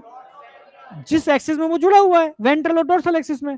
हाँ बेटा, ठीक है, डोर्सो वेंट्रल एक्सिस में। तो सीधी सी बात है, जब भी ये ऊपर उठेंगे तो डोर्सो वेंट्रल एक्सिस में वॉल्यूम बढ़ेगा या घटेगा। क्लियर है बिल्कुल। तो सीधी सी बात है, ड्यूरिंग कॉन्ट्रैक्शन, ड्यूरिंग, अच्छा 2 तारीख तक मेरी क्लास आ जाएंगी एक दो क्या? आज डेट कितनी है? आ जाएगा ना, ठीक है। During contraction of inter coastal muscles क्या होगा जरा बताओ? इंक्रीज या डिक्रीज थोरेसिक वॉल्यूम। बहुत बढ़िया। Dorso ventral. अब बताओ इसमें किसी को कोई डाउट है? किसी को भी? ये 2 एक्सिस मत भूलना, क्योंकि एनसीईआरटी में इन 2 एक्सिस की बात साफ साफ की गई है। लिख लिया? अब डायफ्राम वाली बात क्लियर? क्लियर है ना? हाँ। अब आ रहे हैं मैकेनिज्म। अब मैकेनिज्म कुछ है ही नहीं, ये 2 चीज तुम समझ चुके हो। तो इन मसल्स का कॉन्ट्रैक्शन होगा, वॉल्यूम बढ़ेगा, वॉल्यूम बढ़ेगा, प्रेशर घटेगा, प्रेशर घटेगा, बाहर की एयर अंदर आ जाएगी। बस सिंपल सी बात। एनसीईआरटी थी बेटा, 1 मिनट। ये नहीं एनसीईआरटी ना? ये पतली कर दी पहले से क्या? हाँ,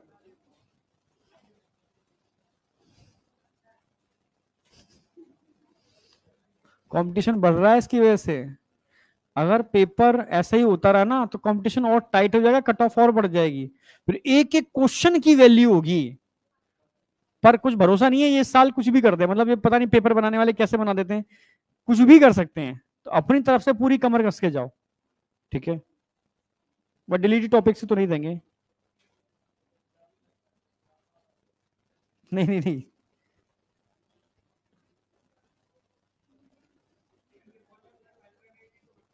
हाँ बेटा, अल्टरनेट क्या है? साथ साथ बढ़ते हैं भाई। अल्टरनेट कॉन्ट्रैक्ट होंगे, अल्टरनेट फिर रिलैक्स होंगे, कॉन्ट्रैक्ट होंगे, रिलैक्स होंगे। क्या चीज? एक साथ दोनों काम नहीं हो सकते क्या? ये नीचे जा रहा है और इस ऊपर जा रहा है तो वॉल्यूम बढ़ेगा टोटल। हाँ। किसको? क्यों रिलैक्स होना जरूरी है? सुन, ये कॉन्ट्रैक्ट कर रहा है नीचे, ठीक है, ये ऊपर जा रहा है, इसका इससे कोई संबंध तो है नहीं। समझ रहे हो? ये मसल से लगे, मसल से लगे, ये वॉल्यूम को नीचे से बढ़ा रहे हैं, ये वॉल्यूम को ऊपर से बढ़ा रहा है। आप समझ रहे हो ना? तभी जो टोटल थोरेसिक वॉल्यूम बढ़ रहा है, वो टोटल तब बढ़ेगा जब डायफ्राम भी कॉन्ट्रैक्ट करेगा और इंटरकोस्टल मसल्स भी कॉन्ट्रैक्ट करेंगे, तभी तो वॉल्यूम डोर्सो वेंट्रल और एंटीरो पोस्टीरियर एक्सिस में बढ़ के वॉल्यूम बढ़ेगा, तभी तो एयर अंदर आएगी। पर अगर सीक्वेंस पूछी जाए तो पहले डायफ्राम मसल्स लगाओगे सीक्वेंस में, और नंबर 2 पर इंटरकोस्टल मसल्स लगाओगे सीक्वेंस के अंदर। पर ऐसा आता नहीं है, पर फिर भी एक बार कहीं क्वेश्चन था ऐसा, इसलिए सीक्वेंस में अरेंज किया है मैंने उसको, ठीक है? और एक एनसीईआरटी थी। हो गया? कितने रह गए? पर एनसीईआरटी बड़ी ऐसा लग रहा है बहुत छोटी सी रह गई है। बढ़िया है। क्या? हाँ 182।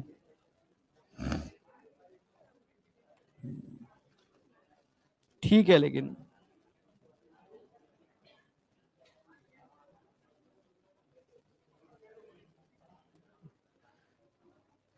बहुत अंतर आ गया एनसीईआरटी में। यहां तक कोई डाउट है क्या? आगे बढ़ रहा हूं। अब देखो, एक इंस्पायर, अब तो इसमें सिंपल है। अब अगर जो मैकेनिज्म समझ में आ गया, कुछ भी नहीं है, ठीक है? अब जैसे इंस्पायरेशन की बात करते हैं, इंस्पायरेशन का मतलब है एयर का अंदर आना। इंस्पायरेशन तभी पॉसिबल है जब किसी मसल्स का कॉन्ट्रैक्शन होगा, तभी तो पॉसिबल है। तो कॉन्ट्रैक्शन में एनर्जी यूज होती है नहीं होती? और एनर्जी यूज होगी तो एक्टिव प्रोसेस है पैसिव प्रोसेस?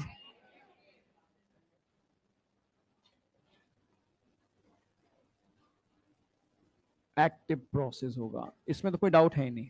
ठीक है, चल ठीक है। सबसे पहले मैं डायफ्राम को उठा रहा हूं, समझ रहे हो? सबसे पहले क्या होगा? कॉन्ट्रैक्शन किसमें होगा? Diaphragm muscles.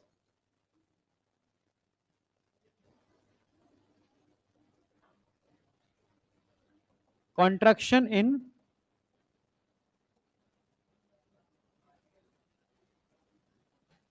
Diaphragm muscles. अच्छा, डायफ्राम मसल्स में कॉन्ट्रैक्शन होगा, किस एक्सिस में वॉल्यूम बढ़ेगा? इंक्रीज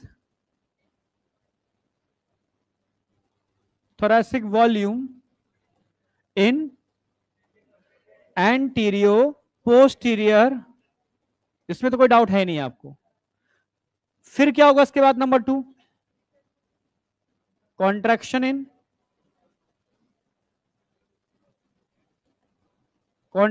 इन एक्सटर्नल, इंटरनल नहीं यूज होंगे अभी, नॉर्मल ब्रीथिंग के अंदर, इंस्पायरेशन के अंदर एक्सटर्नल होंगे, ठीक है। External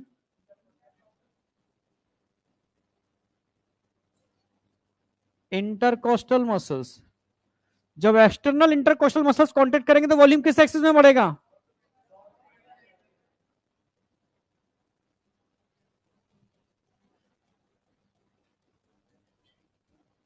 dorso ventral axis. और दोनों ही एक्सिस में वॉल्यूम बढ़ने से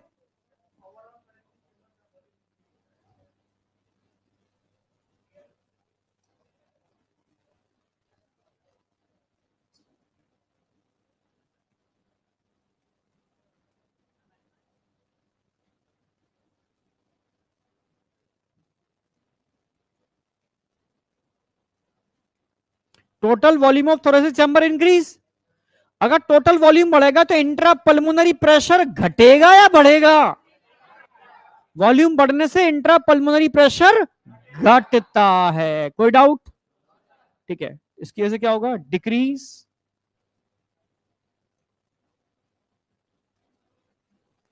इंट्रा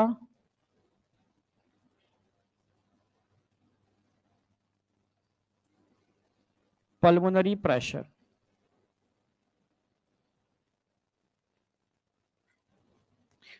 प्रेशर कम हो रहा है और एयर का मूवमेंट हमेशा कहां से कहां होता है? हाई प्रेशर से लो प्रेशर। भाई एटमॉस्फेरिक प्रेशर से अब लंग्स का इंट्रापल्मोनरी प्रेशर कम हो गया, तो एयर कहां से कहां मूव करेगी? फ्लो ऑफ एयर हमेशा हाई से लो होता है, ठीक है। तो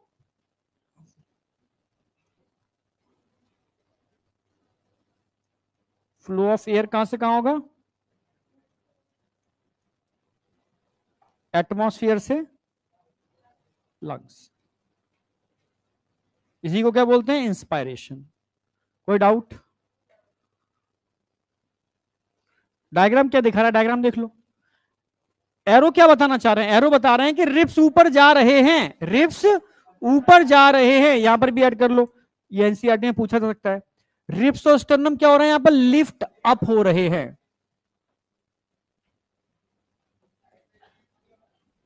रिप्स एंड स्टर्नम,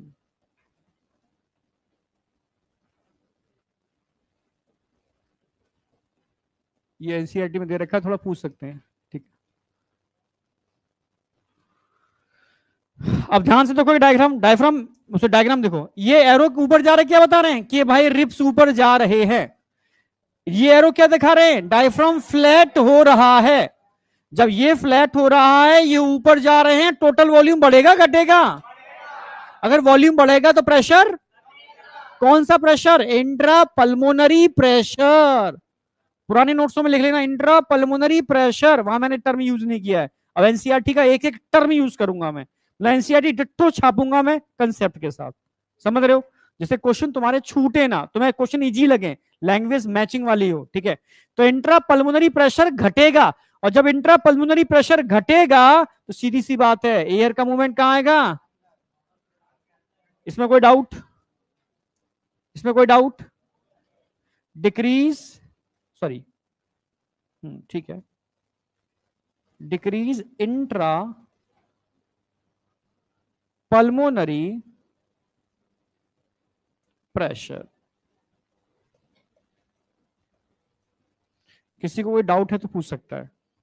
अब एक्सपायरेशन में इसका उल्टा करना है, बस कुछ भी नहीं करना, इसका रिवर्स कर दो, ओनली रिवर्स। जहां कॉन्ट्रैक्ट करा है रिलैक्स कर दो, जहां इंक्रीज करा है डिक्रीज कर दो, जहां कॉन्ट्रैक्ट करा है रिलैक्स, जहां इंक्रीज करा है डिक्रीज। टोटल वॉल्यूम बढ़ा रहे हो घटा दो, और इंट्रा पल्मोनरी प्रेशर बढ़ा दो और एयर उल्टी हो जाएगी, यानी लंग से एटमॉस्फेयर एक्सपायरेशन। कर दो फटाफट तेजी से, रिवर्स करो।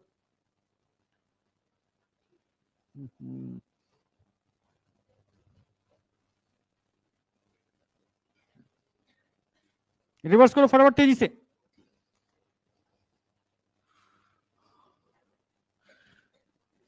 सवा 10 तक पढ़ा दूं?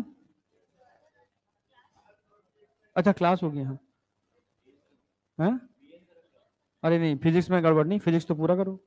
फिजिक्स को तो तुम जितना टाइम दे सकते हो दो, बायो तो मैं करा दूंगा, मेरी कोई नहीं है, बायो तो हो जाएगी। हाँ एक पीछे एक।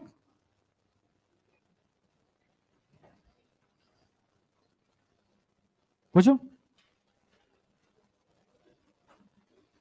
पूछना नहीं है कुछ क्या? अच्छा लिख लो, ribs and sternum lift up, मुझे लगा पूछ रहे हो गया ना? ये वाला हो गया, आगे बढ़ जाए। अब इसको मुझे लिखने की जरूरत है क्या? तो लिख के लाओगे? समझ तो गए ना मैं क्या कहना चाह रहा हूं? ये एक्टिव होगी पैसिव होगी?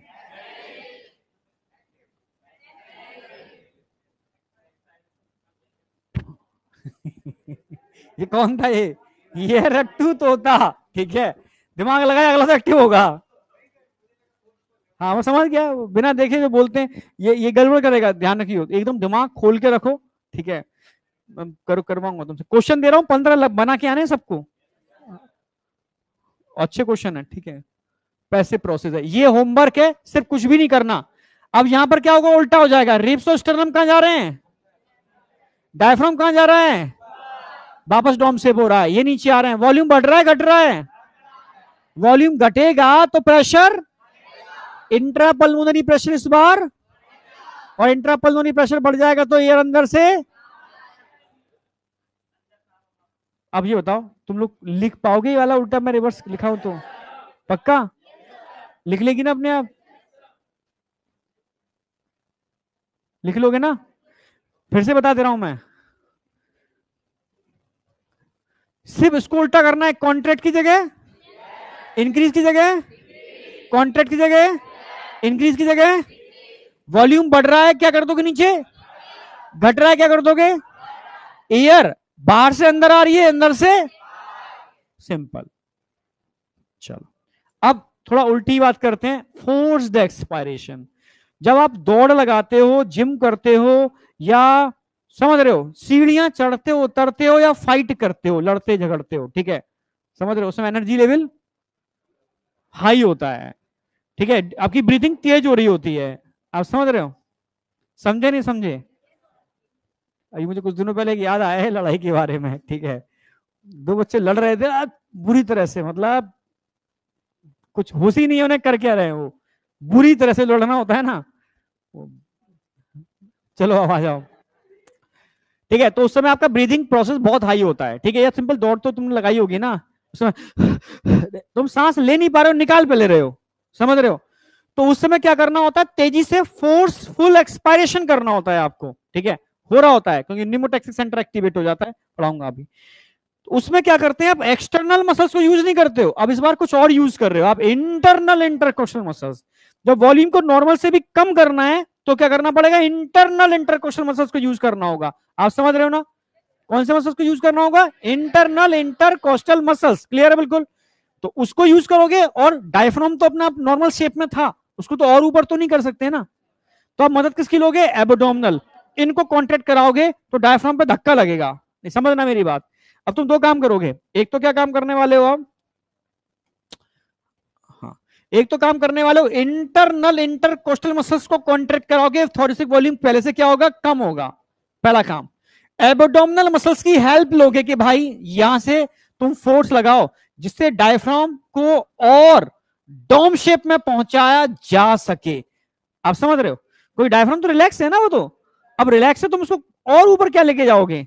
तो एक तरीका है, अगर तुम एब्डोमिनल मसल्स की हेल्प लोगे, यहां फोर्स लगाओगे तो थोड़ा और डॉम शेप हो जाएगा, वॉल्यूम पहले से और कम हो जाएगा, यानी फोर्सफुल एक्सपायरेशन कर सकते हो। आई या नहीं आई? एक इतना भी डाउट है तो मुझे बताओ, नहीं इससे पूछ रहा हूं, ठीक है, पक्का?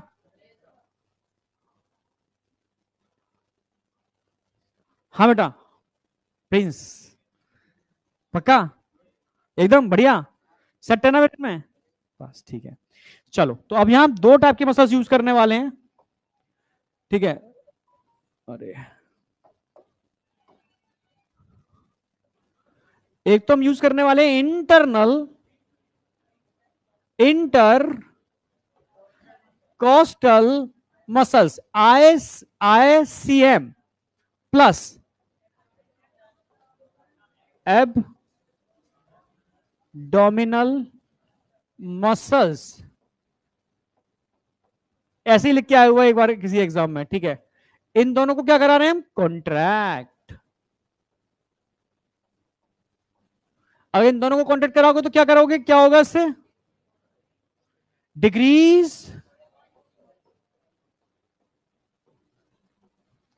थोरैसिक वॉल्यूम, थोड़ा बहुत नहीं बहुत ज्यादा डिक्रीज होगा, डबल एरो बना रहा हूं, ठीक है। इससे क्या होगा, इंट्रापल्मोनरी प्रेशर बहुत ज्यादा इंक्रीज हो जाएगा, इंट्रा पल्मोनरी प्रेशर पहले से बहुत ज्यादा बढ़ जाएगा, इसके से क्या होगा, फोर्स्ड एक्सपायरेशन हो जाएगा।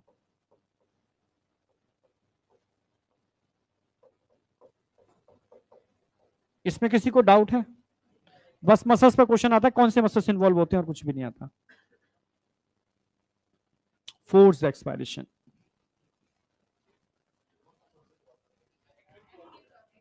क्या एक्टिव प्रोसेस भाई, जहां कॉन्ट्रैक्शन आ गया,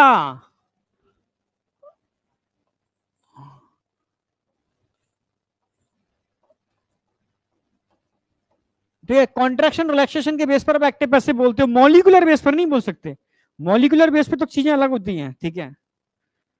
हाँ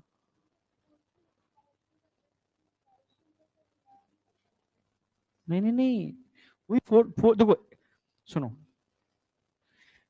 अब तो मैं समझाता हूं, मैं रेगुलेशन में समझाऊंगा पर समझाऊं। जब तुम नॉर्मल इंस्पायरेशन करते हो तो उसमें तुम्हें एक्सपायरेशन पर ध्यान देना होता है क्या, जब तुम फोर्सफुल एक्सपायरेशन करोगे कॉन्ट्रैक्शन करा करके तो रिलैक्सेशन में ध्यान देना होगा क्या,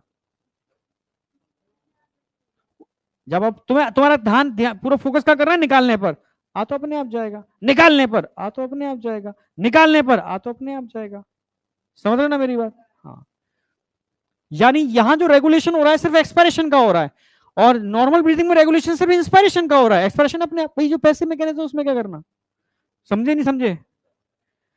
ये काम हमारा कंप्लीट होता है। अब हम बात करते हैं पल्मोनरी वॉल्यूम और कैपेसिटी। 10 नहीं नहीं नहीं इतना ही, बस ऐसे ही जिक्र कर रहा हूं, ठीक है, पढ़ा नहीं रहा, बस एक डायग्राम दिखा रहा हूं। एक डायग्राम है जो माउथ में लगाए हुए है, ये क्या है ये,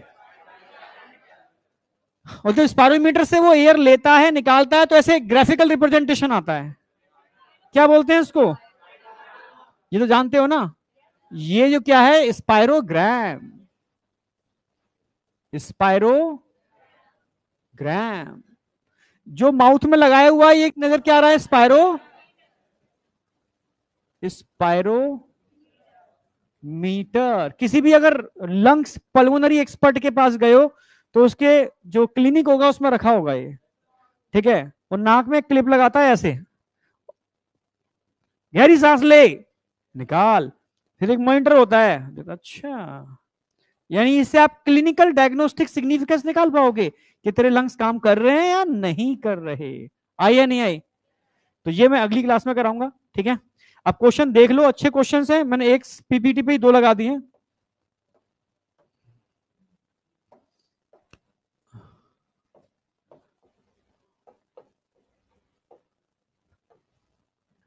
ठीक है। ये क्वेश्चन है आपको करके लाने हैं, ठीक है। 15 क्वेश्चन है, 15 के 15 करके लाने हैं आपको, 15 क्वेश्चन में हर उसमें कराऊंगा, हर उसमें और टॉपिक से रिलेटेड। हाँ इसके अंदर जो क्वेश्चन पल्मोनरी वॉल्यूम वाले हैं वो मत करना, क्योंकि वॉल्यूम में कराना था, चाह रहा था पर आज नहीं कराया मैंने, बस वॉल्यूम मैंने एक्सचेंज ऑफ गैसेस क्वेश्चन नहीं डाले, पल्मोनरी वॉल्यूम के 1-2 क्वेश्चन डाले हैं। अगली क्लास के अंदर पल्मोनरी वॉल्यूम के बहुत सारे क्वेश्चन होंगे इसके अलावा भी, ठीक है। जैसे पल्मोनरी वॉल्यूम के सारे में मतलब हर टाइप के क्वेश्चन तुम्हें करा दूंगा, ओके, ठीक है। अब रिलैक्स कर लो, रिलैक्स करने का मतलब ऐसा नहीं है तो तुम बाहर जाके तफरी करो, ठीक है, या तो यहाँ बैठ के रिवीजन कर लो, अगर थोड़ा जाना है पानी नहीं पीना तो चले जाओ, फिर वापस यहीं आ जाओ, ठीक है। जस्ट 10:15 पे सर की क्लास चालू होने वाली है, 10:15 पे है ना क्लास। हाँ, तो अपना फिजिक्स पर पूरा फोकस करना, ठीक है। फिजिक्स में कोई भी डाउट हो सर से शेयर कर लिया करो, ठीक है, प्लस अपने टीचर से हर बात शेयर किया करो, ठीक है। चीज समझ में नहीं आई तो सर को, सर प्लीज डिस्कस कर लेते हैं, ठीक है। अपने टीचर से अपनी बातें शेयर करना सीखो, क्योंकि जो अच्छा सॉल्यूशन अपना टीचर देगा ना वो दूसरा नहीं देगा, समझे नहीं समझे। तो और फिजिक्स पर अपनी तगड़ी पकड़ बनाओ, बस मैं ये कह रहा हूं बस, ठीक है। चलो, हाँ बेटा, और ये मेरा प्रॉमिस है, बहुत गजब बना देंगे, ये मेरा प्रॉमिस है। समझ गए ना मेरी बात। तुम्हारी चाहे लाइब्रेरी से रिलेटेड चीज हो, चाहे तुम्हारी पढ़ाई से रिलेटेड चीज हो, चाहे डाउट से रिलेटेड चीज हो, मॉड्यूल से मतलब कुछ भी हो, मतलब स्टेप बाय स्टेप, स्टार्टिंग में थोड़ा सा लगता है टाइम, उससे कर देंगे, है ना।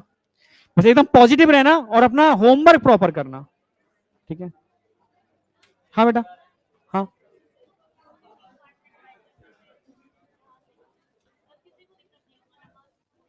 अच्छा।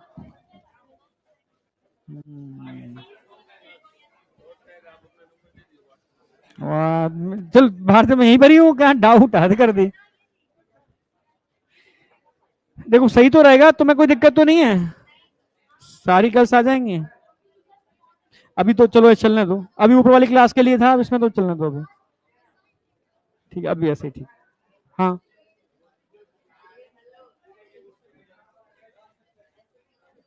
आगे आ जा, तू क्या कह रहा है।